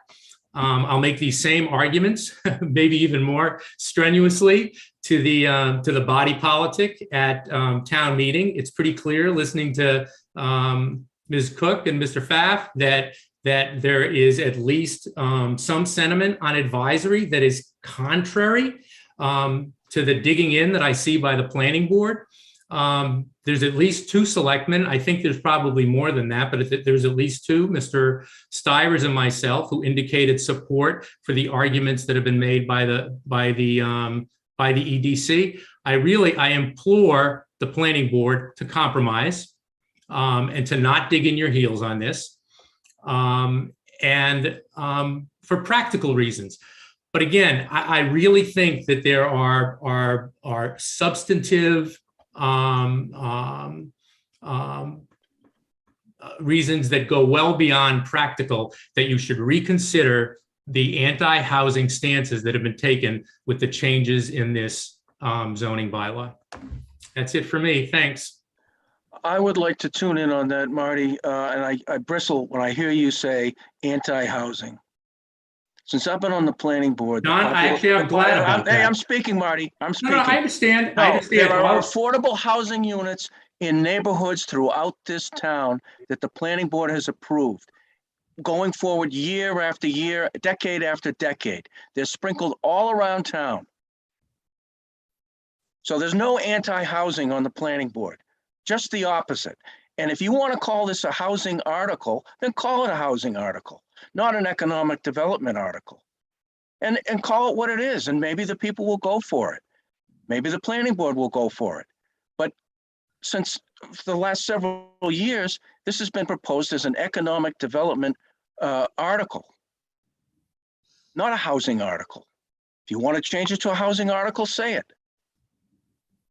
And you should be aware of the progress that the planning board and other boards in this town have made toward affordable housing. There's no anti-housing in this town relative, certainly, to the planning board. And I take great offense for you to say that and have people hear it and not understand all of the work that and all of the projects and the units that the planning board has approved.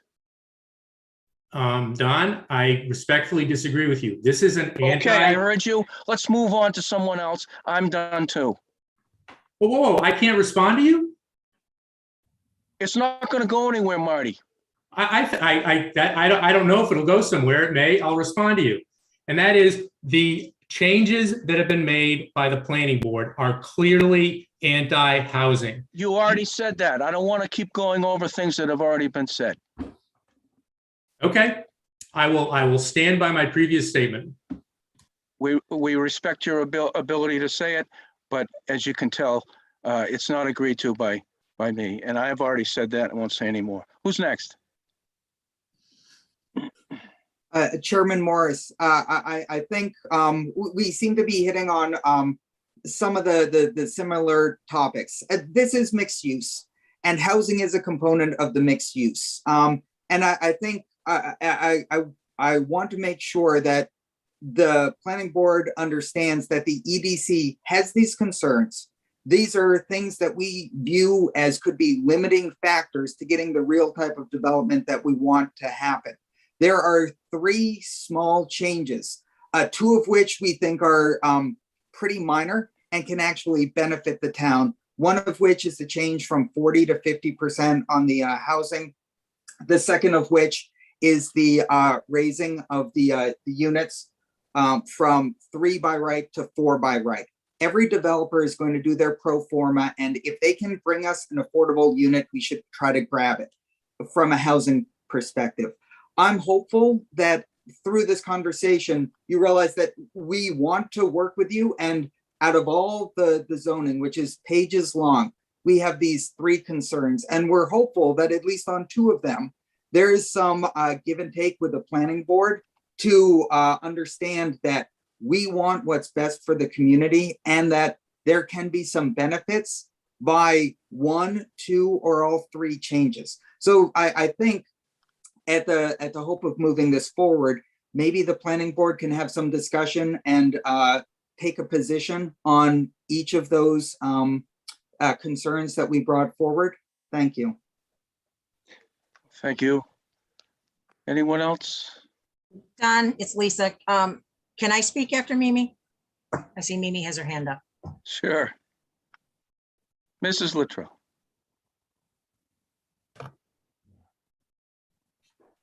Thank you. I just also wanted to respond to the anti-housing. The mixed use has been marketed as to encourage commercial development downtown. And if you do any research on mixed use, if there's a low commercial threshold, you won't get commercial, you will just get residential. And that's fine if that's what we want, is to just have residential downtown and not have the small scale businesses, coffee shops and bakeries that have been sold over and over and over again when discussing this bylaw.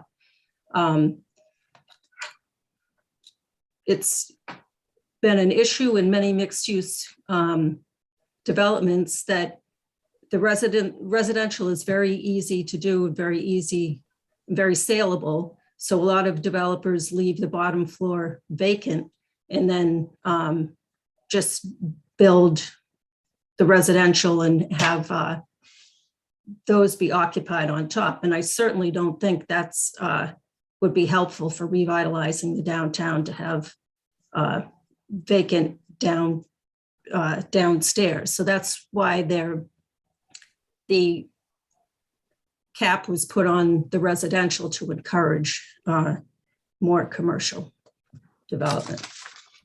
And I'm also concerned that these quote unquote compromises are being put forth from the EDC, but it's not actually from the committee, because there has, just to reiterate, there has never been a vote taken since June 22nd. And on June 22nd, it was 10% minimum commercial, 0.35 FAR. And so what's being proposed is not coming from the committee. To respond to that, Ms. Littrell, Rob, can you hold on? Let her finish, please. Yes. Then you can go. Thank you. Which also makes me question the changes that we were sent on September 16th for lot coverage and minimum threshold by Julie. So those evidently also were not from the committee, although it was copied to the entire committee. Yes, Chairman Morris, if I might. On September 24th, the EDC voted to allow our Economic Development Coordinator to send a memo to the Board of Selectmen, which the Planning Board would have received as well. And then on October 5th, the EDC did take a vote to not accept the 3 changes and actually bring them forward. So to Ms. Luttrell's point, we have taken that vote. And those are concerns that the EDC as a committee have identified. We have brought them forward to the planning board because they are limiting factors. And as I said, there are 3 of them. We're hopeful that the planning board, who has been the means by which all of these restrictions have been put in place, will recognize from an economic development perspective and an affordable housing perspective that these things, these small changes, can actually benefit the community. That's what we are trying to do. The 50% will benefit the community. The ability to go to 4 units by right, as opposed to 3, when we had originally started at 8, I feel is a very good compromise. But once again, to answer your question, on October 5th, we did take a vote with identifying these 3 concerns. Correct, Mr. Anderson. You did identify those concerns, but you did not take a vote on these positions that are being put forth as compromise positions from the EDC. You just voiced concerns, but you didn't say what you would like to see instead. And my next question is, if I could live with the 50%, and if the EDC would be willing to, if the other items could stand and the 50% would change, if that would work for the EDC. I'd have to open that up to the EDC. As I said, we are so very close. I think, and I'm going to open it up right now to my committee. And I notice Julie has a hand raised. I feel that the 50% is a no-brainer. It's something that is going to benefit the town, especially if we're looking for residential on top of commercial. My members who are here, Julie, I know you have your hand raised. To Ms. Luttrell's point on the compromise and the adjustment to the zoning. Thank you, Rob. And I do appreciate this discussion, and I do appreciate a willingness to compromise on the 50%. I do want to address the misconception that this is a housing bylaw. This is not. It is a mixed use bylaw that encourages certain uses.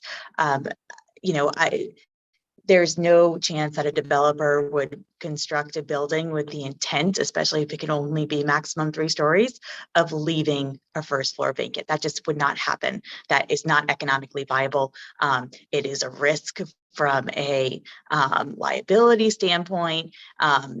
There's no way that would happen. Could a store potentially go out of business for a little while? Sure, that can happen. But that is certainly not the intent, and that would not benefit the proponent of a project to build a building without securing first and foremost a ground level tenant who's going to pay a lot more rent than a residential tenant is going to pay. So I just want to fray that misconception. I think that the 4 units as a practical standpoint, makes sense. Again, if you picture a building, dividing it into 4 units as part of the 4 corners so that these units have windows in each side is just from a practical development standpoint, that's what makes sense. 3 doesn't. If you have, how can it be difficult to divide a building in a way, a second floor, say, for example, or a 3rd floor into 3 ways that makes a residential unit really work. And again, my biggest concern is that I think that discourages affordable housing. I think it actively discourages it. And again, I'm not saying that you're intentionally being anti-housing, because I don't think that is the case. I know there are a lot of people on this committee that care very deeply about it, but at the end of the day, we are behind our goals in affordable housing.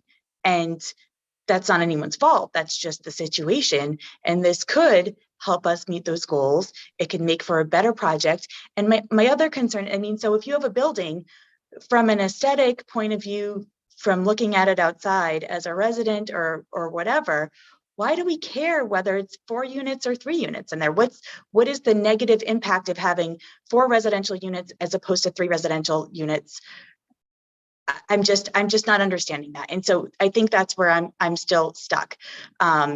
It just doesn't make any logical sense to me. I think it's a deterrent to development that's still small scale. The building isn't going to be bigger because it's 4 units instead of 3 units, because it still has to fit within the same dimensional requirements, including the FAR, whatever that may be. It still has to fit within all those requirements. So the building itself isn't going to be better. It's just how it's divided by walls inside. So I'm not sure why we're getting so hung up on this when we can make a project that's potentially more viable and meets our affordable housing goals.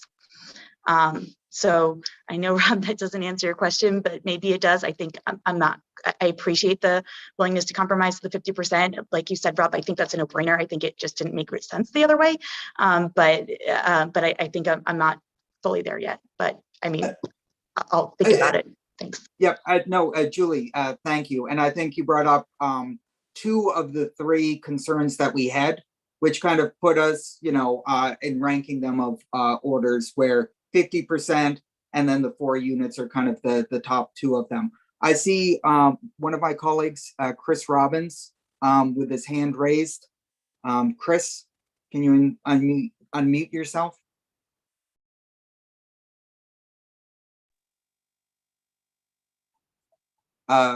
Chris? Here we go.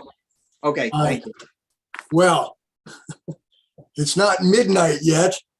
And what's impressive is we've got a team of people who are listening, watching, and wondering what happened when we all say goodnight.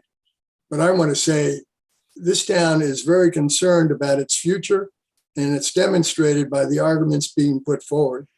And first of all, I want to say unequivocally to anybody had any doubts, this zoning board voted unanimously on that presentation of why we didn't support what went forward to the Board of Selectmen.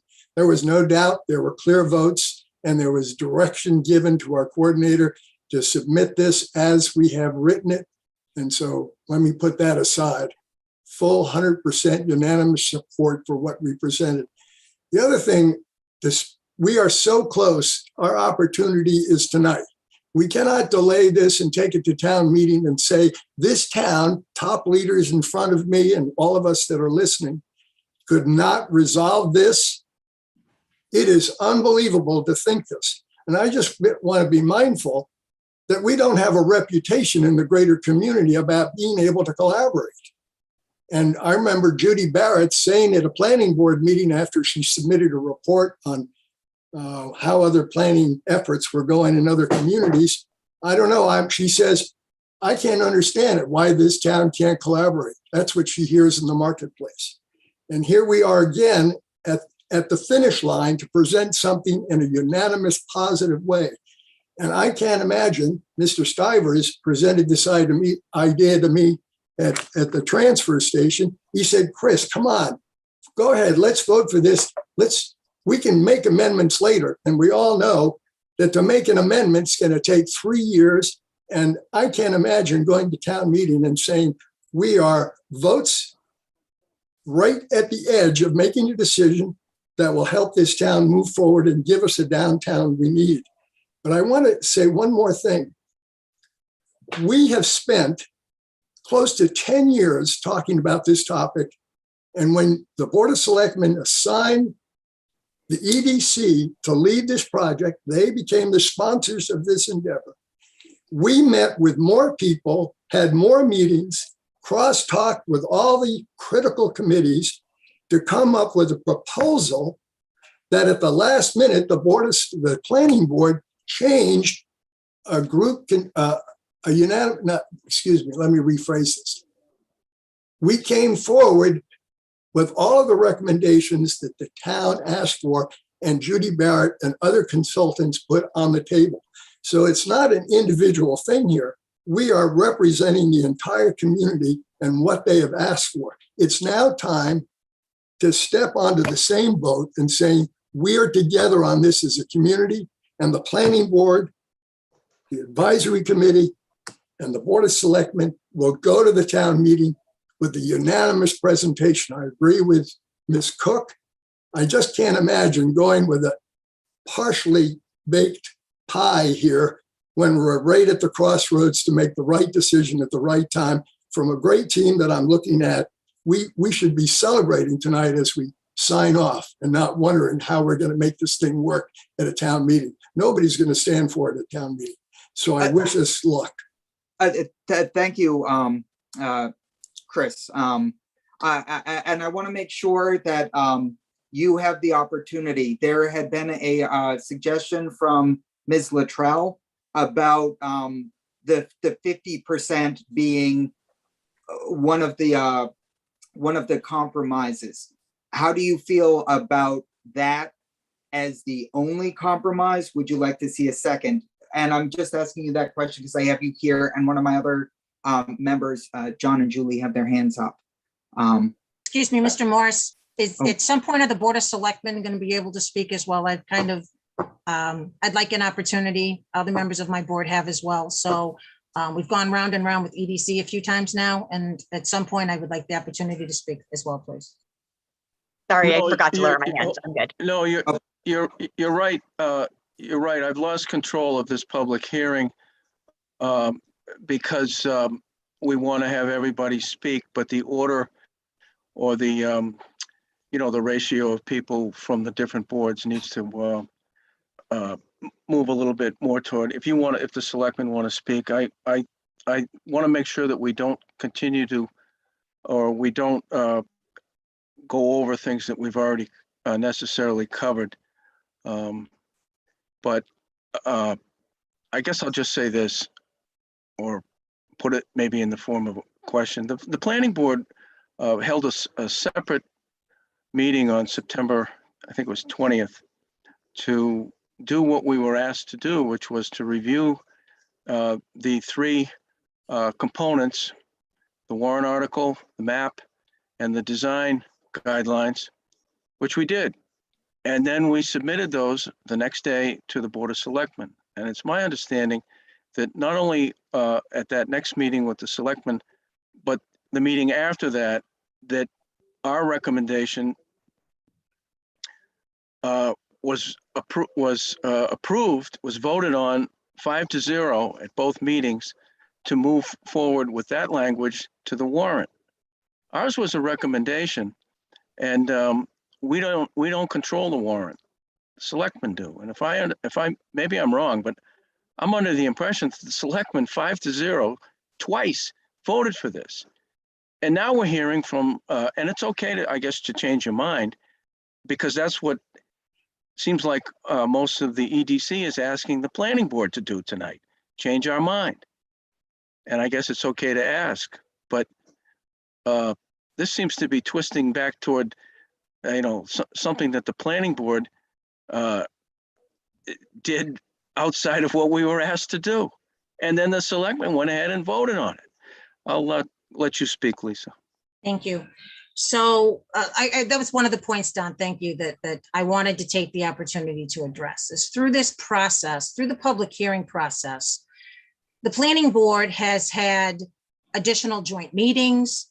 They gave recommendations in advance of writing the report. So I'm a little frustrated, I guess, tonight. I guess I'm on the opposite side of Mr. Healy in some senses tonight. I appreciate the collaborative nature that's gone into this, that we have all worked so hard to do, so hard to get where we're at tonight. And I'm very frustrated. But again, I appreciate the extra effort planning board made that they may not have ever done on another article that I'm aware of. They've attended joint meetings. They've had special meetings. They gave us their thoughts well in advance of town meeting, which they could have just written a report and we could have just had it out on town meeting floor. I'm discouraged. And I guess that's the toughest thing. This process has gone on for 2 years, well over 2 years. The Board of Selectmen have been involved for almost a year now on a very high level. And I'm very frustrated that 2 weeks before town meeting, here we sit.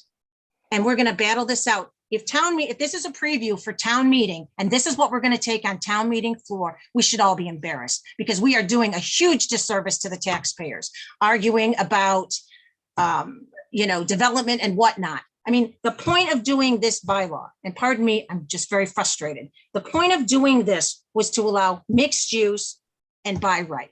And now we're arguing about how much is too much and how much is too right. But I keep hearing it's semantics. It's a small amount that we're talking about. Then let's, as Marty has said before, you walk the walk, you talk the talk. Let's figure out. EDC has came in and said they have 3 things they want everybody to compromise on. Mimi offered a compromise. It's still not enough. I think at this point, as it stands today, I believe in this article and I support this article 100% enough to stand up on town meeting floor and fight for what the citizens of this town had said, including the abutters that have gone to these meetings. Mr. Hokinson, Mr. Miller, people voiced their opinions and planning board took those opinions.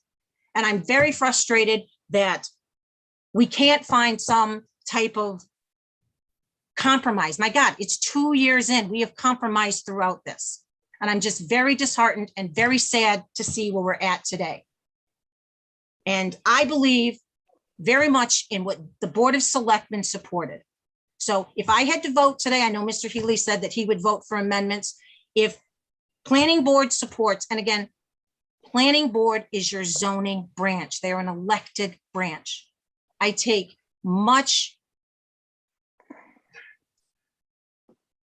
very highly what they say. This is what they do on a day-to-day basis. So if that being said, and we're talking about where we may or may not go tonight, then I would not be in support of amendments on town meeting floor that planning board didn't support. So again, I apologize for my rant, but as I sit here and see this all go down in flames tonight, I am beyond frustrated at the hours and hours and hours we have all put into this. So that being said, Mr. Morris, back to you. Thank you. Anyone else, Board of Selectmen or Planning Board want to speak at this time? It's we've been at this, let's see, an hour and a half. We still have another public hearing to go through and some other business tonight. So we're going to keep going, but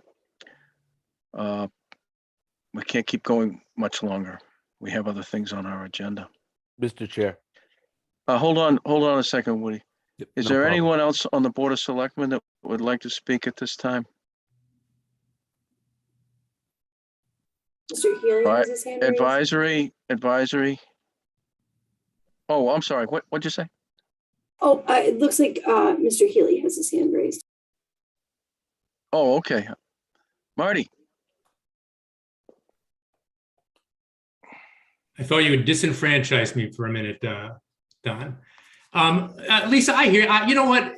Frustration is part of the process. I mean, it is, this is, I actually, both the EDC, hopefully, and the planning board, hopefully, are realizing that there is ground between their respective positions.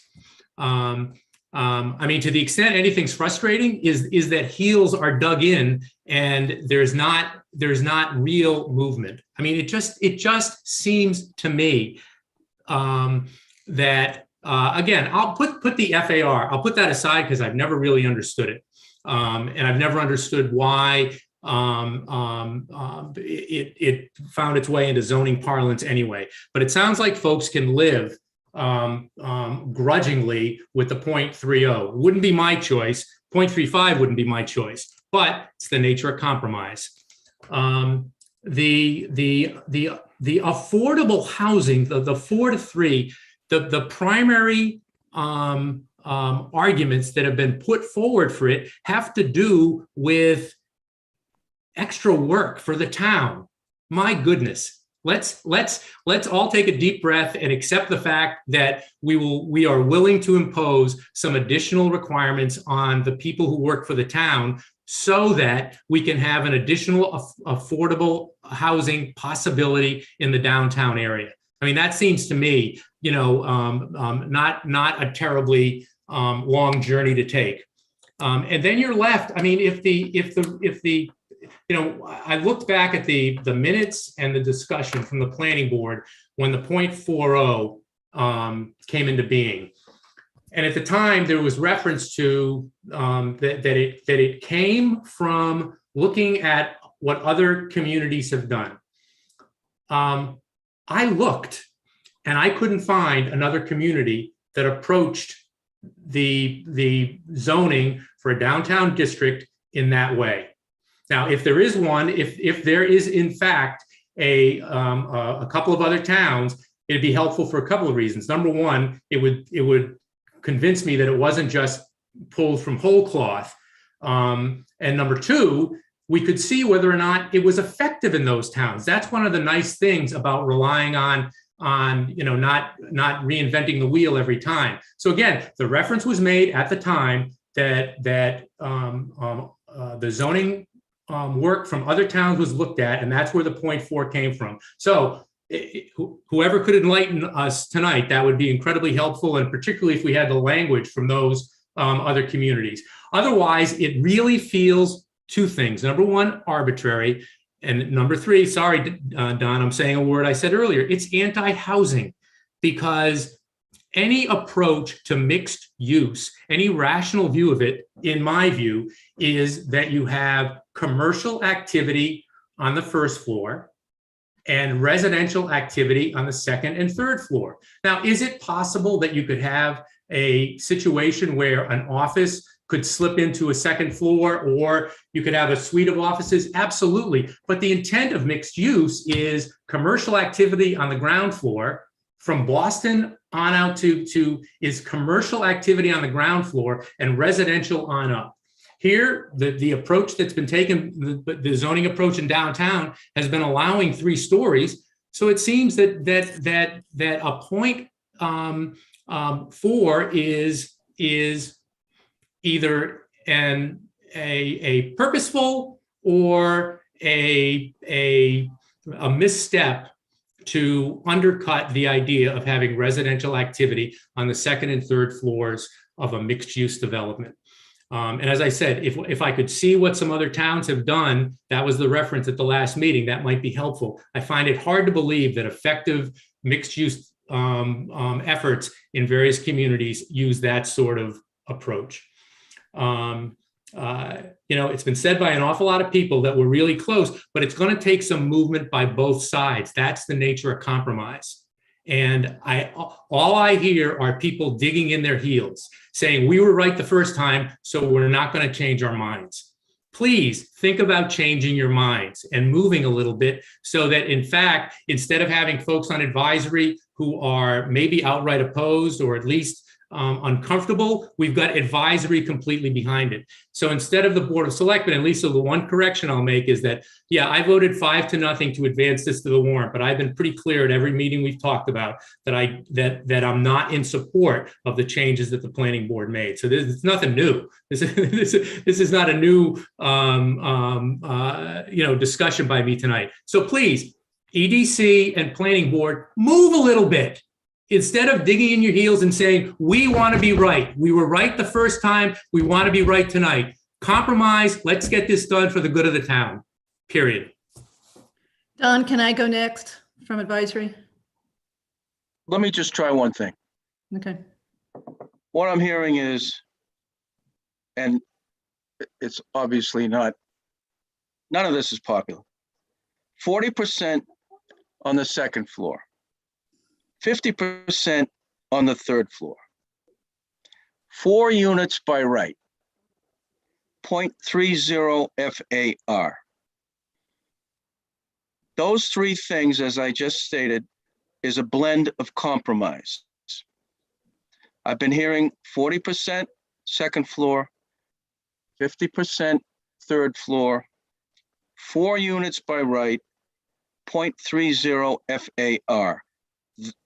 Those 3 changes, 2 out of the 3 would be changes, would require compromise by the planning board and the EDC. We can, if we can get people to sign up to that, then we're done. May I make a motion for our board to take a vote on that, sir? Well, Don, before you do that, I don't think anybody understands the 0.4, 0.5 you're talking about. But I can make it. That's not what Mr. Mills said. He said if it's a 2-story building, he'd go with the 50%. If it was 3-story, Ms. Connolly said you got to, so it was Then it would be the 3 stories, 40%. 40%. So that's what they were saying as far as a compromise there. Yes, a 2-story building would be 50%. 50% on the second story with 50, it would be a 50%. And if it was a 3-story, it'd be a 40%, sir. I said it wrong. Thank you, Kathy. 40% would be the third floor. If it's only a 2-story building, it would be a 50%. Well, you're still saying it a little bit weird, but if you're saying what we just said, okay. I think I've heard all of my members speak, so it seems like that's a reasonable compromise, and I think it gets us that much closer to having a unanimous position going forward. Thank you very much for making that suggestion. John, I heard you say you wanted to make a motion. First off, I just want to thank Ms. Luttrell for even entertaining a compromise before about 15 minutes ago when it all started going sideways from there. And I thought we were taking a vote on it then. I'd like to make I like how that's what you said. I'd like to make a motion. I don't know if it's for just my committee or both committees, a motion for the EDC to accept 50% with the 2-story building, 40% with a 3rd-story building, and 4 units into the draft and keep the FAR at 3.0. Would that be a fair way of saying it, Rob? Yeah, yes, that's exactly how It's I was. It's 0.30, not 3.0. I'm sorry. Thank you. Don, I told you I want huge. No, 0.30, please. Yeah. Change that. I second that. Okay, so I've got a motion and a second from my EDC board. I'm going to go through in the people that I see. Rob, John. Just to make sure there's no me. discussion. Oh, Rob. sorry. I always, please forgive me. I always forget to do that. I Discussion. think, excuse me, I think thanks to Kathy's comment, we need clarity on that 50% and 40%. Don, If it's just a 2-story building, It's what's 50. the second floor? No more than 50. No more than 50. yeah. Right. If it's a 3-story building, what's the second floor? Second and third combined are no more than 40. Is that correct? Okay, The thank you. building total is no more than 40, but yeah. Yes. Thank you. And 0.30. Yes. 0.30. Yes, John, thank you. Thank you for, like, it took a while to get there, but I think We still need to have discussion and a vote, Rob. Yep. Any discussion for my EDC colleagues? We saw a little note there from Mr. Dennington. Yeah, I was just trying. 9-0, people. Sorry. Would you want to look at what he's proposing? You said draft language, Andrew? Yeah, what I did was because I think this is the point that everyone is coming around to. Yep. Could I share my screen and just Yes, see if please. this is Yep, please do. Yes, you should be able to do that.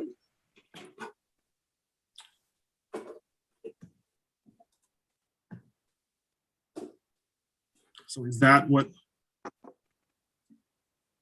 it's not that on the third there would be a different percentage requirement for each floor. It's that there would be a different percentage requirement if it's a 3-story building and then a different percentage requirement if it's a 2-story building. Correct. Yep. I think that it fits the motion that John made. Yes. Okay.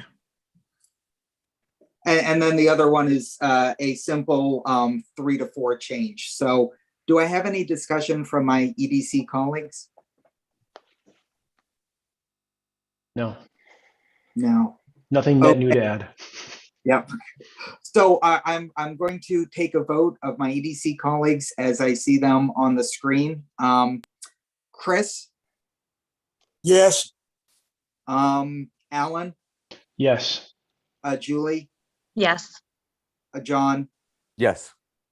Chair is yes, unanimous. Thank you. I think. Hold on, we're here. we're nowhere near done Oh, yet. Planning board to vote too. That was our Oh, right. sorry. Yes, this is just our, Yes. our what we support. think. Now we Yes. know what you think. Okay, who's next? Selectmen or Kathy or advisory? We don't have a quorum. We're not voting tonight. Okay, Mr. Lisa? Morris, we're meeting tomorrow night. We're short a member tonight, and but I think based on who's here and the discussions that have been had, I'm sure that it's probably going to be fine, but we'll take a formal vote tomorrow night. What might be good about this is that nobody really likes it, but I was trained a long time ago in negotiations that you have a good negotiation when nobody likes it. I'll open it up to the planning board. We'll start with Mr. Mills, your opinion. Just want to be clear. So if we do go to the 4 units by right, one of them would definitely be affordable, correct? Everyone's saying yes. I hope so. It better be. I believe that's in the zoning article. I believe the percentage is 12.5% of any housing development has got to be affordable, and you round up. So if it's 4 by right, 12.5% rounds up to 25%, 1 out of the 4. That's right. And that's section 184, 8.12 F. Hold on, I just lost it. Sorry. I'm sorry, G5. Bring it on the On the screen. screen.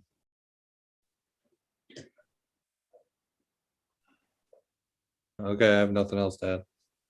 Mr. Stein? I'm in agreement with the proposed changes by Mr. Dennington. Mrs. Latrell?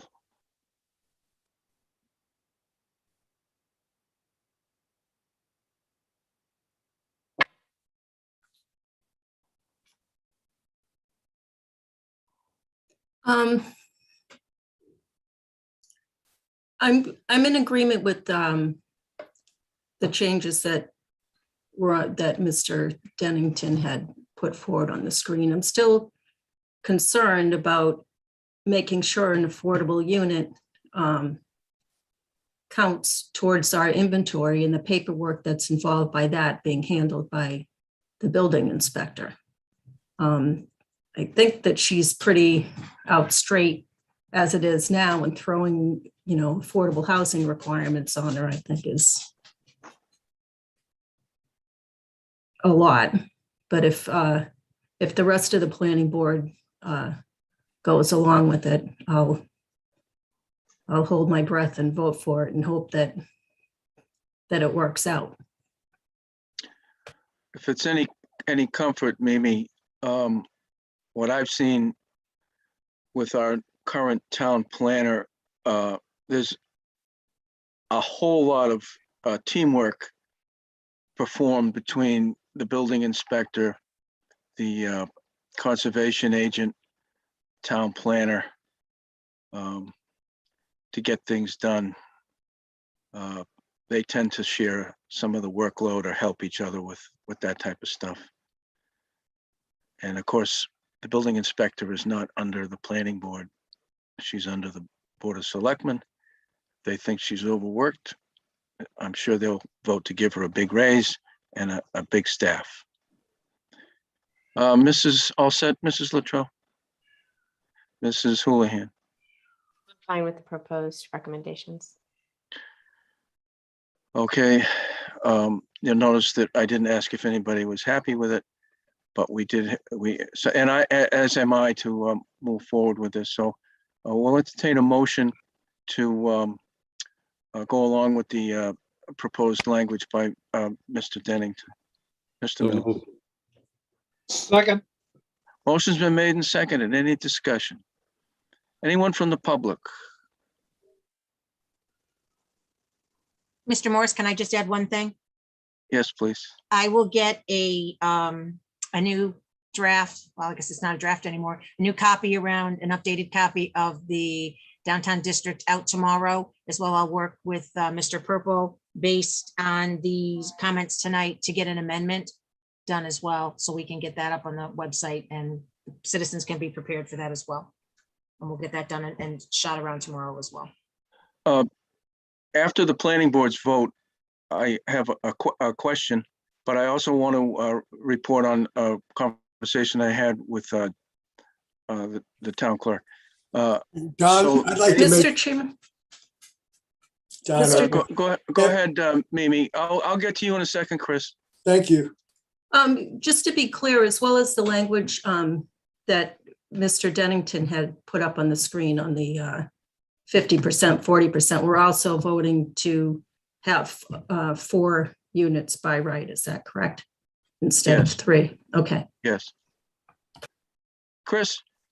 Yeah, I want to say, if the group will allow me to say, we really, when we go out tonight, to thank the rest of this whole community that has participated for so many years in various meetings, interviews, the various committees that have held joint meetings, going through the frustrating moments, listening to people with some good ideas, great ideas, crazy ideas. But we're here and we have no one else but really to thank the people who have given us the insight and made a request to us. The time is now. And I think that's what we're doing. And it's a pleasure to be a part of this collaborative vote and being sure that we all take the time to thank the entire community who has participated in this. Thank you. There's a motion on the floor for the planning board to go along with the proposed amendment. Any other questions, comments from the board or the public? Yes, Mr. Paul Semino would like to speak. Mr. Moderator, good evening. Good evening, Don. Good evening, everybody. Did I unmute successfully? I don't. Yes, we can hear Good. you. Appreciate it. The thumbs up, Jesse. This has been quite the extraordinary exchange. I will say I've listened to it closely for reasons that I think Lisa articulated very strongly. I might not have. I don't think I could have articulated them stronger. I don't. As moderator, I don't have 1% of an opinion about any of this, other than the manner in which it comes before the voters at what will be a difficult town meeting, being inside but COVID restricted. We've been outside and COVID restricted. We've never been inside and COVID restricted. And there is an incredible amount of planning as we speak going into how to pull that off.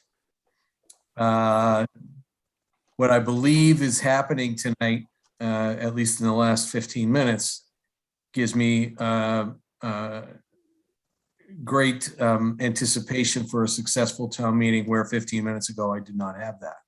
So for what it's worth, I appreciate all the, every box with a person in it that I see on my screen, which is currently 13, but I know there are more. I appreciate everything that's happened tonight and your leadership, Mr. Chairman Morris, in getting us to this point. So as moderator, I'll leave it at that. Thank you. Thank you, Paul. I don't think we've had so much discussion or comments unrelated to the motion on the floor in a while, but we'll get to it. Any other questions or comments from the public or the planning board based on the motion? Seeing none, all in favor? What? No additional hands raised in the attendees. Okay. Seeing none, all in favor, Morris, yes? Mills, yes. Stein, yes. Latrell, yes. Houlihan, yes. Thank you. Now I have a question.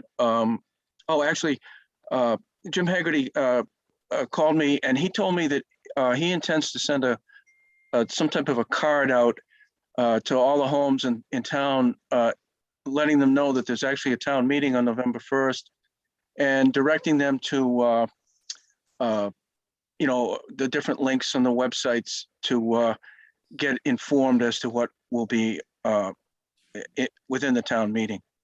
And one of those is the map, which we haven't discussed tonight and don't intend to.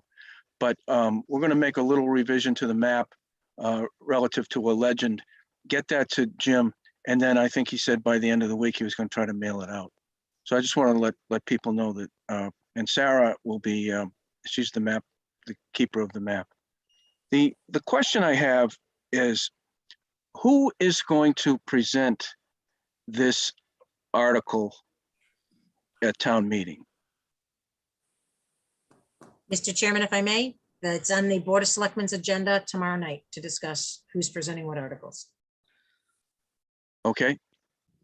What about the EDC? They are the genesis for this. Mhm.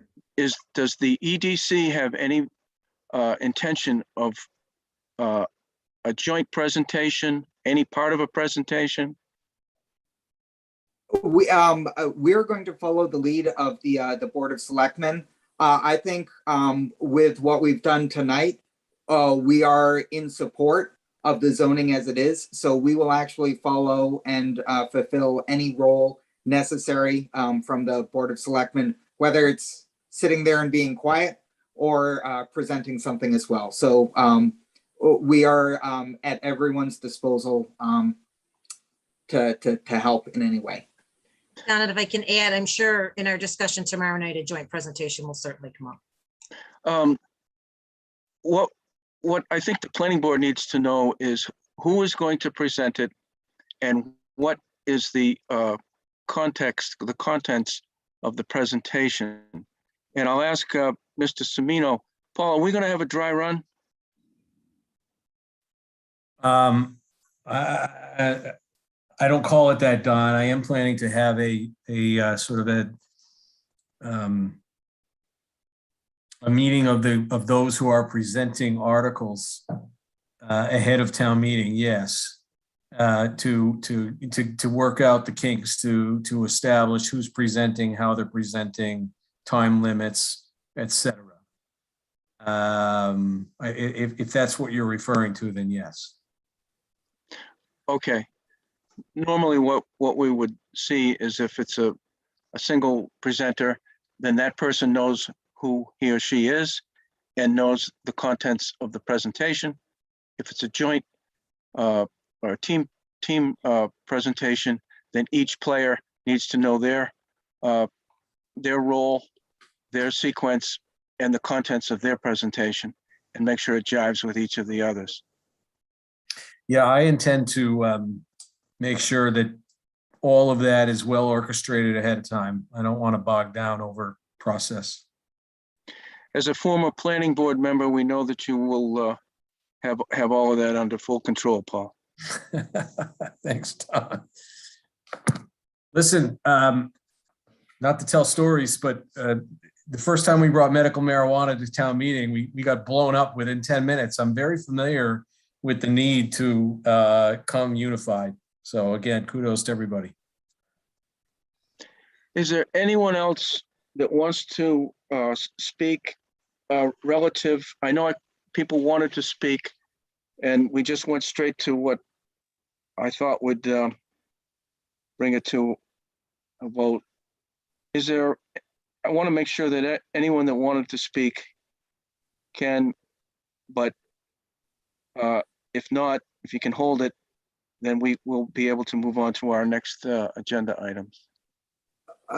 Chairman Morris, if I might, I would like to just make sure I do the procedural element, which is to close the EDC's meeting. We're obviously here to answer any questions if any pop up, but I'm hoping people are finished with hearing us speak, and that if so, maybe I might be allowed to take a motion to adjourn from one of my members. A motion to adjourn the EDC's meeting tonight? Second. Okay, I'm going to go through my group as I see him. Alan? Yes. Chris? Yes. Julie? Yes. John? Yes. And thank you, everybody that's done all this work for so long. Just wanted to throw that out there while I could still speak. Yeah, I think I concur. And I also say yes to the adjourning. So Chairman Morris, thank you, and the planning board and the Board of Selectmen for everything. And thank you so much.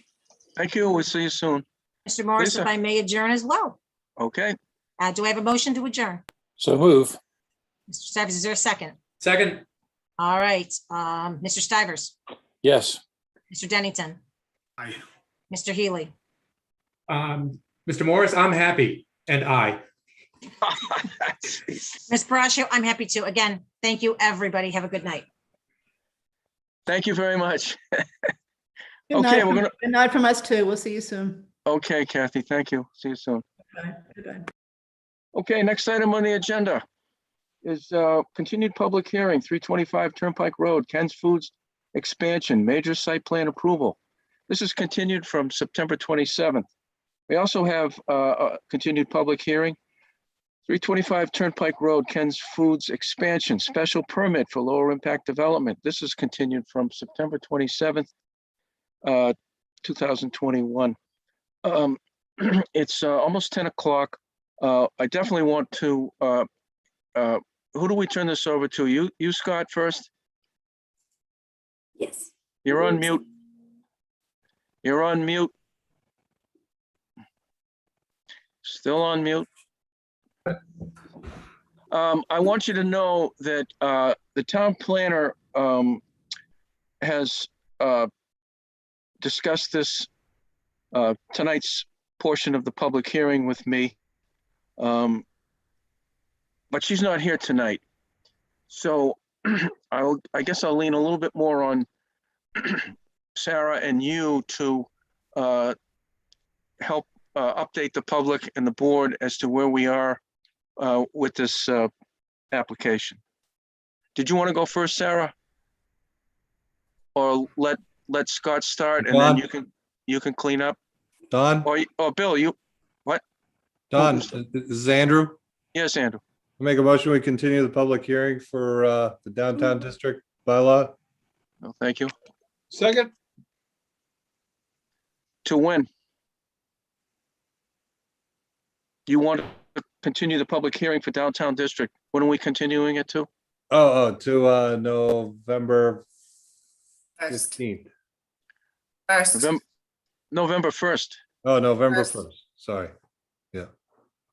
Sorry, second that. Sorry, I jumped way out of sequence here.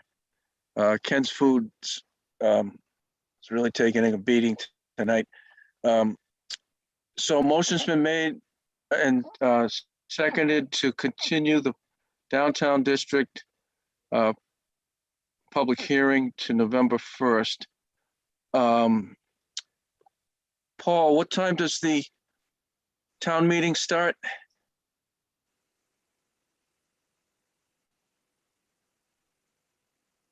7 Anybody? p.m. Okay, 7.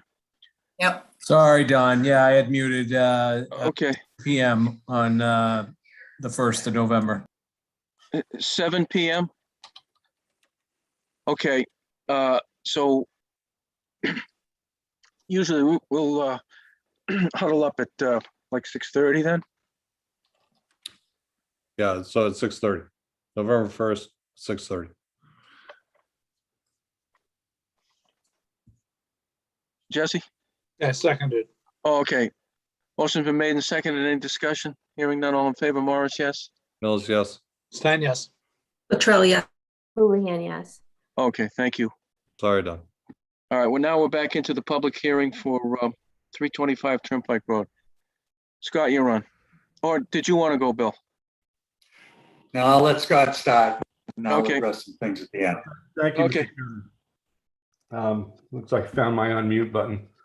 Yeah, to summarize where we are, we have received, of course, comments from Fuss and O'Neill. We also have received comments from Fuss and O'Neill related to the Conservation Commission filings and also Lucas Environmental pursuant to the same. We are in the process of putting together a revised set of plans in response to comments. I'd like to do that sort of in a uniform set of plans to both the board and the commission. And we expect to be doing that in approximately in a week's time, Monday, early next week. Yeah, you would see new plans and responses to comments from us. We also have received a notice from Ms. Gillespie from the Open Space Preservation Committee we're on their agenda for Thursday morning this week, so we can get the wildflower issue hopefully resolved. We have a proposal for placement of all of the 33,000 plus square feet of wildflower replanting that would be required that's being displaced by the proposed addition. I think it's important for the board to know that we met with the Conservation Commission most recently, and they are in support of the proposed level spreader as a low impact practice. We're going to move ahead with that option that we had presented in light of that. And we are expecting that the planning board also would see that as a favorable practice in terms of spreading roof runoff, clean roof runoff onto lawn area where we can, so it can then infiltrate more naturally into the ground. We also received, and I know we don't want to take too much of your time tonight, but we also received today a comment letter from, I believe, Attorney Stevens, associated with some of the neighbors that have some concerns on the project. Some of the items brought up are those that are related to site design and some of the waivers that we requested, but there are other issues also. I believe that perhaps Attorney Pizzoni would like to speak briefly about that. Is that right, Bill? We haven't had a chance to talk too much since we received that memo. Yeah, I'm not really going to address Nathaniel Stevens's letter tonight because I didn't see it until late this afternoon. We have prepared, Scott has prepared a draft relative to some of the issues. I did reach out to both the abutter, and he's the attorney for Deb and her husband. So it's the one abutter really property. And he had submitted some stuff for the ZBA as well. So I knew who he was, but I did not know he was involved until last week when I heard it from the Board of Health, which I thought was strange. And so I reached out to Deb to find out if she was being represented by counsel because I needed to talk to them and nobody was getting back to me. And she did tell me at that point that she's represented by counsel and I should deal with him, and that's fine. And that, I think this comes to part of what I wanted to discuss as well. I prepared a memo to submit relative to a lot of the email that Deb submitted the last time at the last hearing, and the fact that Ken's was painted as not cooperating with the neighbors and the abutters, and that's blatantly not true. I want to put out there that, you know, in my memo, I'm not going to go through it tonight with you, but I will submit it to you tomorrow or the next day, because it's about 6 pages long. It speaks to the efforts by Ken's, working with the community, working with the different departments, the building inspector, the abutters, Deb in particular, and another abutter that was vocally involved since the new facility has been in operation. You know, and in my memo, I speak to the fact that, you know, Ken's, when they were addressed with the noise issue, when they first came in to go to 24/7 operation, and for the original expansion, did the testing, worked with the community, came to a resolution with the community on what needed to be done on the backside of that property at great expense to them. But they saw the issue and they addressed it because it was their issue, okay? We didn't even hear from anybody until I was ready to, I think it was just before we were getting ready to the zoning board last year, but it was really more in the latter part of 2019, not 20, when, you know, when we first submitted. And when I spoke to Deb, that was the first time she told me that she was still having, she was having the issues and that there were issues out there on her site. We took time to meet with her, move trucks around, try to address issues to reach her problems. And, you know, we ultimately came to the conclusion that with her and the other abutter that was vocal, that we'd run a sound study. Ken's would pay for it, although they weren't required to, but they would pay for it because they wanted to get to the bottom of the issue and find out if the noise and the issues that Deb was experiencing were solely related to Ken's. It was our belief in the beginning that it's unfortunate because Ken's is 1,800 feet away from her house, but Route 9 and 495, she's sandwiched in between them. And when you're at her house, you can hear Route 9, especially with the traffic around dinner time. And it's pretty intense. So, you know, we want to make sure that if Ken's going to do anything, that it's done with the cooperation of the abutters, that they do participate with us through this process and they respond timely. When we went to the ZBA this past spring, we committed to working with them still and to address these issues and to address issues raised by the Board of Health, which I'll talk about in a minute, and as well as others. And we scheduled a meeting with her. She was designated the point person for the abutters because she was the abutters to meet right after the ZBA hearing and decision to start a process to find out what her expert has to say about our expert's analysis, what was done, taking into account for the fact that the report and the analysis was done focusing primarily on the refrigeration units because that was something that was determined by everybody that it was probably the issue because there was no real complaint about backing up. It wasn't that often that you would hear the buzzes by a butter. It wasn't the loading docks or anything like that. No other circulation at the site. And we tried to schedule a meeting, and because of the experts being out of town and us, everybody else taking their quasi-COVID vacations, we didn't get to a meeting until the early part of July, at which time we met, and we agreed to provide them with the data from their expert. He asked us for it, said that they would get back to us.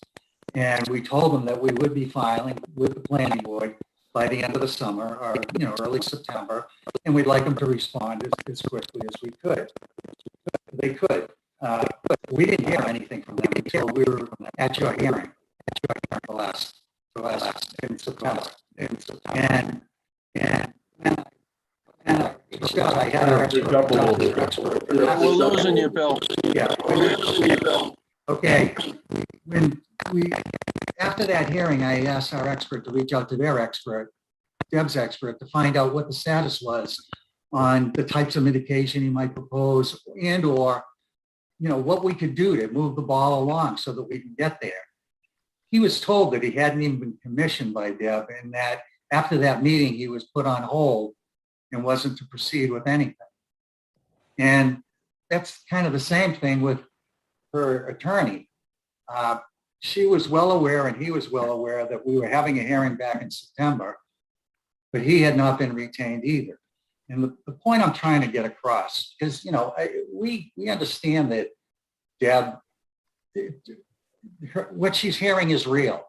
We just want to find out if it's Ken's and if we're going to do mitigation, that it's the correct mitigation to address the issue. And it's not just throwing money against the wall. It isn't going to take care of anything. A quick aside, when we were out there in July, Deb did turn to us and say, see, you hear that noise? That's the noise that we hear all the time. And her own expert said, well, that's Route 9. And it was Route 9. And I'm not saying that we can't be contributing to it, but let's find out if it's us and what we can do to address that. Bill, I'll get my memo. I'll get my memo to you. This is all good. And I think what the board is benefiting and the public is benefiting from it, but until we get the revised plans and some more of the stuff that's out there, we've probably gone as far as we need to with the noise issue tonight, and look forward, I guess, to getting your memo. And when we continue the hearing, hope that you'll be there and give us an overview of all of this, and maybe have made some progress with the neighbor and their consultants. But I think you've made your point, certainly with me, that there's a component of this project that's noise, and it's not a minor component. It's something that needs to be addressed. The only other thing I'd point out is, because it was raised at the last meeting, and I'd like to put it to bed, is the fact that she felt that section 174.12 C1 was applicable here relative to the loading docks having to be covered. And I took the opportunity after the hearing to go and meet with the building inspector, who is the interpreter of the zoning bylaws. And her interpretation was the same as mine, that 50 feet from the residence district is from the actual loading docks. It's not from a component of the sewage treatment system or the back end of a building that's 500,000 square feet in size. And she further noted that this was all vetted by your board during that original site plan review as to whether or not those needed to be covered or not, and it was determined that it was not. So I'd like to kind of put that to bed. The only other issue is that when I spoke to the Board of Health agent, I followed up with her right after that meeting as well, because I wanted to understand her email a little better. And she advised me that she had not had any other complaints herself personally other than Deb, and that her reference to the Neary School was only made because it was within a quarter of a mile as the crow flies from the Ken's facility, but she had never had any complaints from the Neary School or anybody over there as well. I did ask her if she would follow up with people at the Neary School to see if there was an issue, because she would be the appropriate person to do that. And she said that she would. When I spoke to her this morning, she said she had not had any further contact with them yet, but that it was on her to-do list and that she would look into it. I also asked her if she had had any further contact with DEP, which she spoke about at the last meeting. And she said she has not, and that they had said that, they would look into it. And it was really a jurisdictional issue for them. Okay, other than that, I know we all want to move on. I won't address Monty's memo because that was the only other one. I'll wait until the next hearing, and I'll get this to you. And if anybody's interested, the Sox are winning 9-3. The best part of your presentation right there, Bill. Thank you. Yeah, I figured you'd like that, Don. It's a good ending or continuation. Who's next? Back to you, Scott, or are you all set? But unless there's any questions, anything anyone has thought of on the board, Mr. Chairman, it's up to you, please. Mr. Bourne, you all set? Yes, I'm all set till next meeting. Okay. Sarah, what do we have? The approval period runs to November 8th. We're meeting on November 1st, but it's pretty much a 30-minute meeting focused just on one agenda item, which is the downtown district. Yes, so there was an extension requested. So that's, I think, signed and just waiting for your signature. Scott, did you get that back to Karina Yes, I yet? did. Yeah. Okay. Yeah, last week. Okay, great. Midweek, I think. I'm sorry, Mr. Chairman. I thought you already had that information that we had requested or extend. There we go. Yeah, that's my Here we scribble. go. Yeah. Yeah, that I believe Karina did tell me about it, and the reason I was kind of leading into, can you put it on the screen? Sure. So because this is the language of the motion, which would be to extend the approval period to November 19th, which Yeah, would then exactly. allow us to continue the public hearing to November 15th. Yeah. So that should be to matters that shall be extended to November 19th. That's the Friday after the Monday. Okay. We usually do that. Any questions or comments, Mr. Mills, Mrs. Luttrell?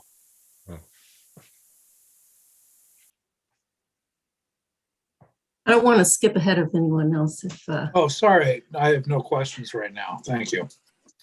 I just have a couple of things I'd like to put out there that can be addressed at the next meeting. The first is the stand of trees that's going to be removed. I would like to see them either transplanted or replaced because they may have been, a condition of a previous site plan. It should just remove them. I don't think is right. And the second thing is that section of the bylaw regarding loading that Mr. Attorney Pizzoni referred to. It says if located within 50 feet of a residential district or if used frequently at night, loading spaces should be enclosed. So maybe that can be addressed at the next meeting. Thank you. Thank you, Mrs. Houlihan.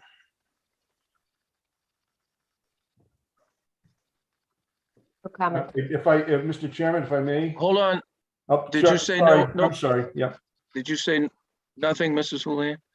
Well, I'm trying to entertain a motion to, or get a motion to continue the, extend the approval period.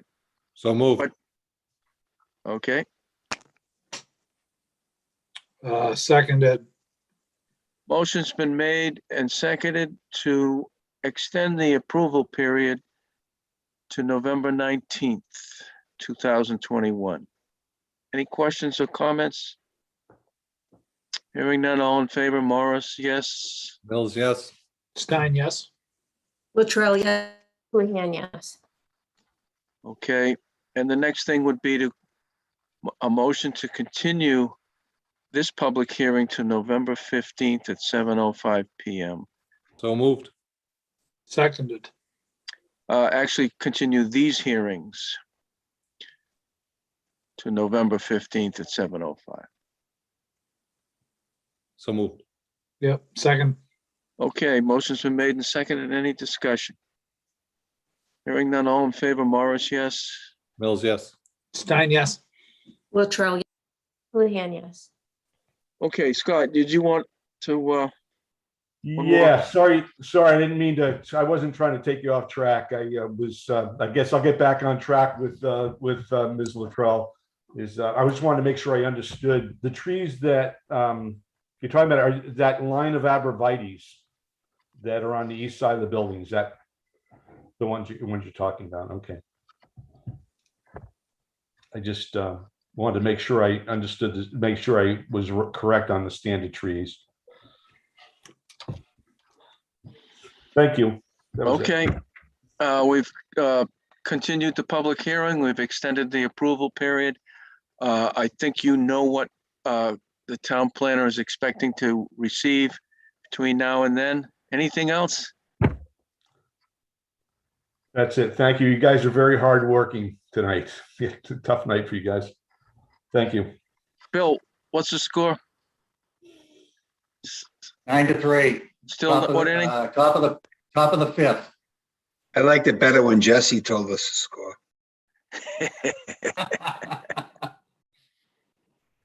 Okay, gentlemen, we'll see you on the 15th.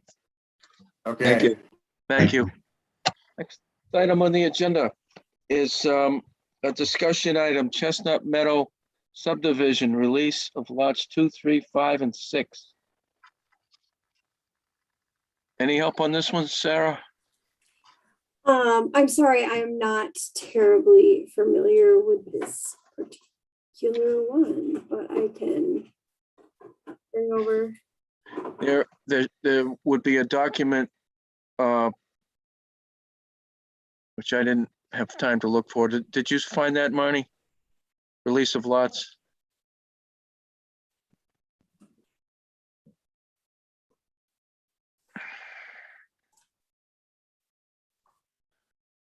You guys see the plan? Well, Yes. we'll start with the plan, which shows lots 2, 3, 5, and 6. 2, 3, 5, and 6. 2, 6, 2.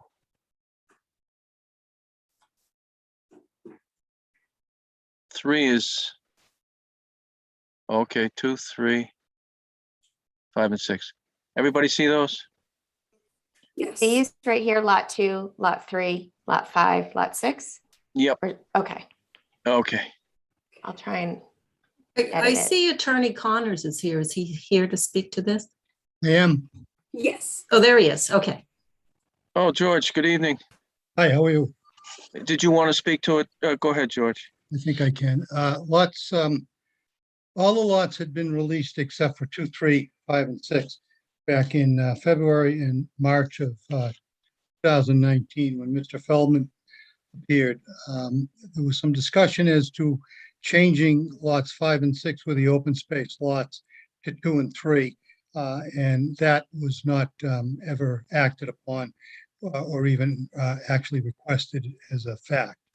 So lots 2 and 3 just got sort of held back for whatever reason.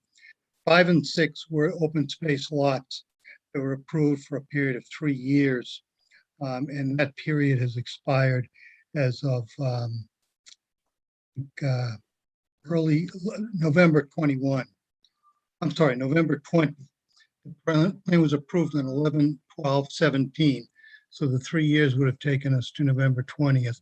So lots 5 and 6 now are subdivision lots, and they're requesting that lots 2, 3, 5, and 6 now be released, which would be totality of the project.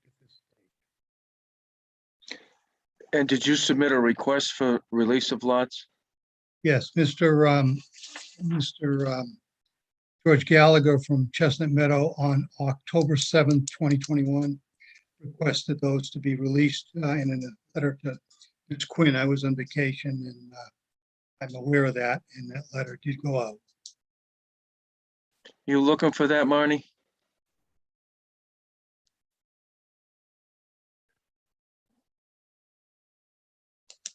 obviously there would be something to trigger this meeting. There would be something what? There would be such a communication to trigger the meeting.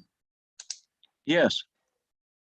I just want the public and the board to see that document that would then prompt a motion to release the lots.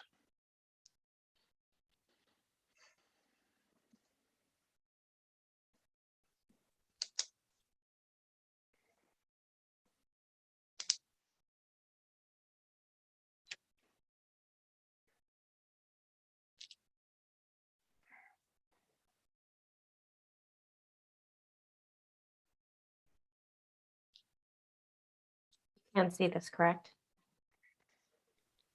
Oh, you don't see anything? No, All right, let's try it again. Sorry, it said I was sharing. There's all black. You see anything now? Nope. It's very strange. It's saying that I'm sharing it. I'll try my.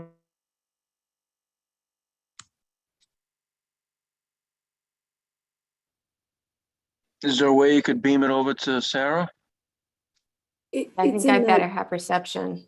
See, you know. Yeah, I can try. It's in the Dropbox, right? Yeah, I don't understand why it's not sharing. Yeah, that's weird because you've been sharing. I've been sharing the already. whole time. No, yeah, with no problem. Can you see it, Marnie?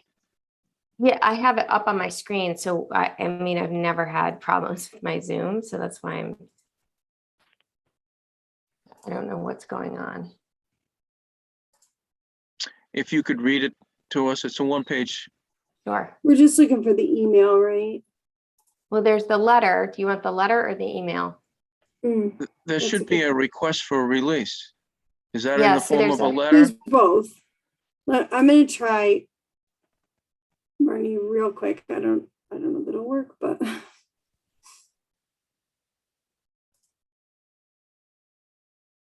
Happy to read it. Why don't you go ahead and start reading it, George? Chestnut Meadow Realty Trust is the heading, October 7th, 2021, to Karina Quinn, Town Planner, Town of Southborough. Dear Karina, we're requesting to be placed on the agenda of the next planning board meeting. Oh, there you go. Go ahead, keep going, George. Oh, all right. To request the release of the remaining lots in the Chestnut Meadow subdivision. We're seeking the release of lots 2, 3, 5, and 6 as shown on the definitive subdivision plan entitled Definitive Plan, Lotting Plan of Chestnut Meadow in Southborough, Mass, prepared by Cornerstone Engineering, Inc., dated March 21st, 2017, revised through October 30th, 2017, and approved on November 21st, 2017.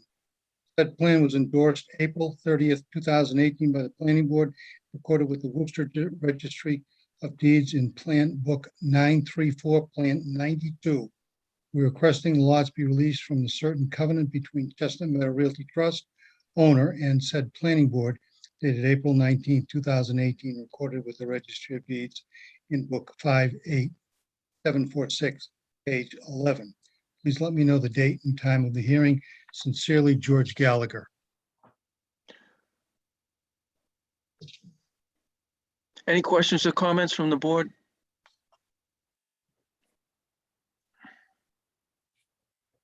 Hearing none, we can entertain a motion to release lots 2, 3, 5, and 6. So moved. Second. Motion's been made and seconded. Any discussion? Hearing none, all in favor, Morris, yes? Mills, yes. Stein, yes. Latrell, yes. Leanne, yes. Is that all you need, George? Sorry to take so much time, yes. No, when Karina comes back, she'll probably confirm the vote and take the necessary action. Thank you. Okay, thanks. Thanks for your patience. Good night. Good night. Good night. Next item on the agenda is a discussion item, 156 Northborough Road, site plan compliance. Who do we have for that one? we do not have anyone. In Mr. Quinn? attendance. He was here. I'm here. Oh, you are here. Great.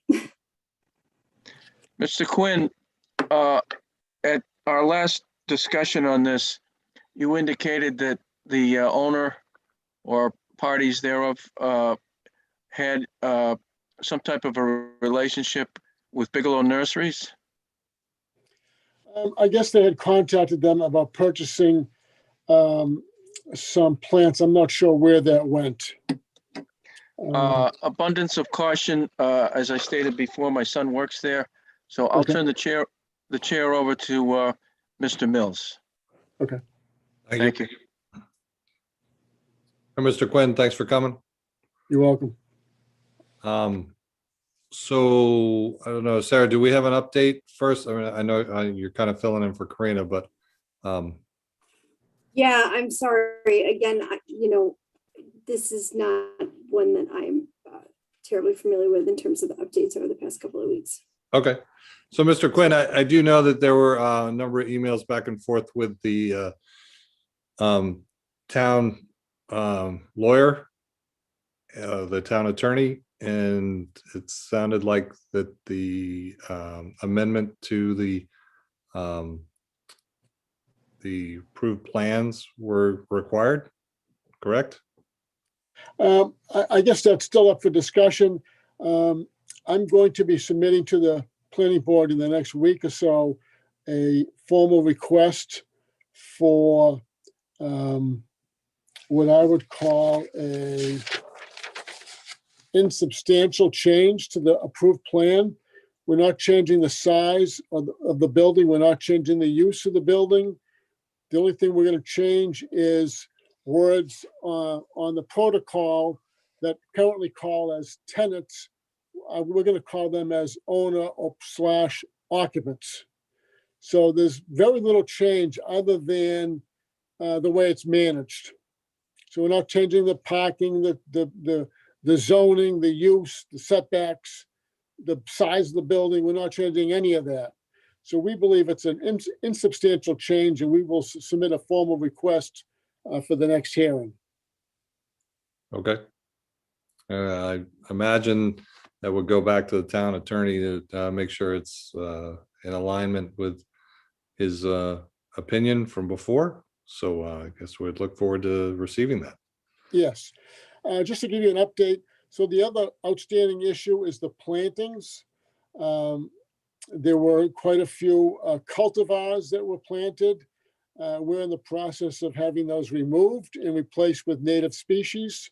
And in fact, I'm on the agenda with the Open Space Committee meeting this Thursday and trying to work with them to come to a resolution and install the native species as was approved in the original drafts and approvals. Great. One thing that we will be looking for is we're kind of stuck, in neutral here. We will be looking for the occupancy permit. That's most important to us now. The building is 100% done. The only two outstanding issues are the way it's governed, whether it's a condominium or single owner, and then the plantings. Okay. So, but then my next meeting will be with the Open Space Committee on Thursday, and then shortly thereafter, I'll be sending the planning board a formal request with the proposed changes in the approved protocol that was approved and recorded at the Registry of Deeds. Okay. Yeah, I mean, if you can get that to Karina as soon as possible, that'd be great. So, because like I said, she's probably going to take it to the town attorney. Yeah. Again. So, okay. Have any delay for you. Any questions from the board? Jesse? None for me. Mimi? Nope. Marnie? No. Okay. Mr. Quinn, anything else? That's it for tonight. Okay, we'll look forward to talking to you in the near future. Great. Thank you very much. Thanks for the update. Appreciate it. So as our fearless chair coming back from watching the game? A peaceful transfer of power. That very peaceful transfer of power. Sorry to pull you away from the game, Don. What's the score? You're on mute, Don.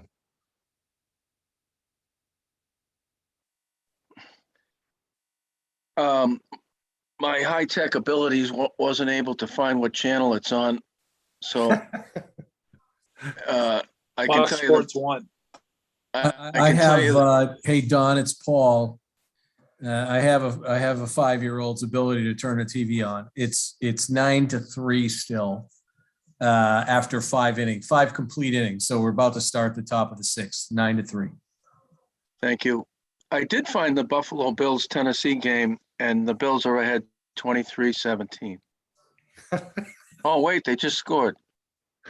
It's tied 23-23. I'm going to shut the TV off now. I'm really not going to, but I shut it off. I release the chair back to you, Don. Peaceful transfer. Thank you, Andrew. Okay, next item on the agenda is review of outdoor illumination rules and regulations. We're going to skip. Go ahead, Marnie. Very brief update. So I had attended the Board of Selectmen meeting back on September 21st and received requests for updates. I made those updates and sent them over to Karina.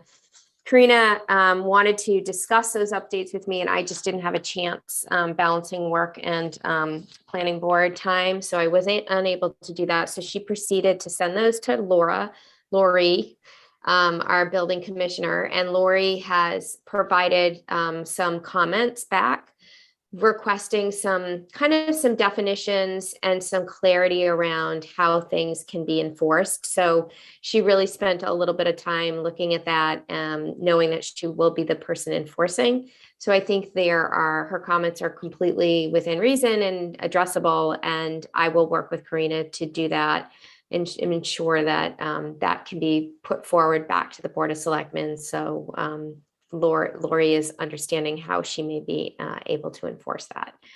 So I think for the next update, it is really, I have not heard from our town clerk whether or not any of our bylaws, maybe town moderator does, if any of the town bylaws that were approved at the first town meeting this year have been accepted by the Attorney General. So I think we're still in a wait and see mode anyway. So we still have time. That's all I have. Okay, thank you. Any questions or comments? Great job. Yeah, really awesome job. A long haul for you. Very comprehensive document. That's great. Thank you. Other business properly before the board, planners report. Do we want to go into that or skip it? Skip it. Next item would be the approval of the minutes. Do we want to do that? So moved. Which minutes? Mr. Mills? December 27th. Second. Motion's been made and seconded. Any discussion? Hearing it all in favor, Morris, yes? Mills, yes. Stein, yes. Latrell, yes. Another Houlihan, work yes. of art. So this would be the point in the meeting where we would have a motion to adjourn. If that motion carries, we will be adjourned, but then we will have a very brief administrative huddle right after that. And as soon as either Sarah or Marnie reduce the Zoom to just the 7 of us. I can lock it once we adjourn. Motion to adjourn. Seconded. Motion's been made and seconded. Any discussion? Hearing none, all in favor, Morris, yes? Mills, yes. Stein, yes.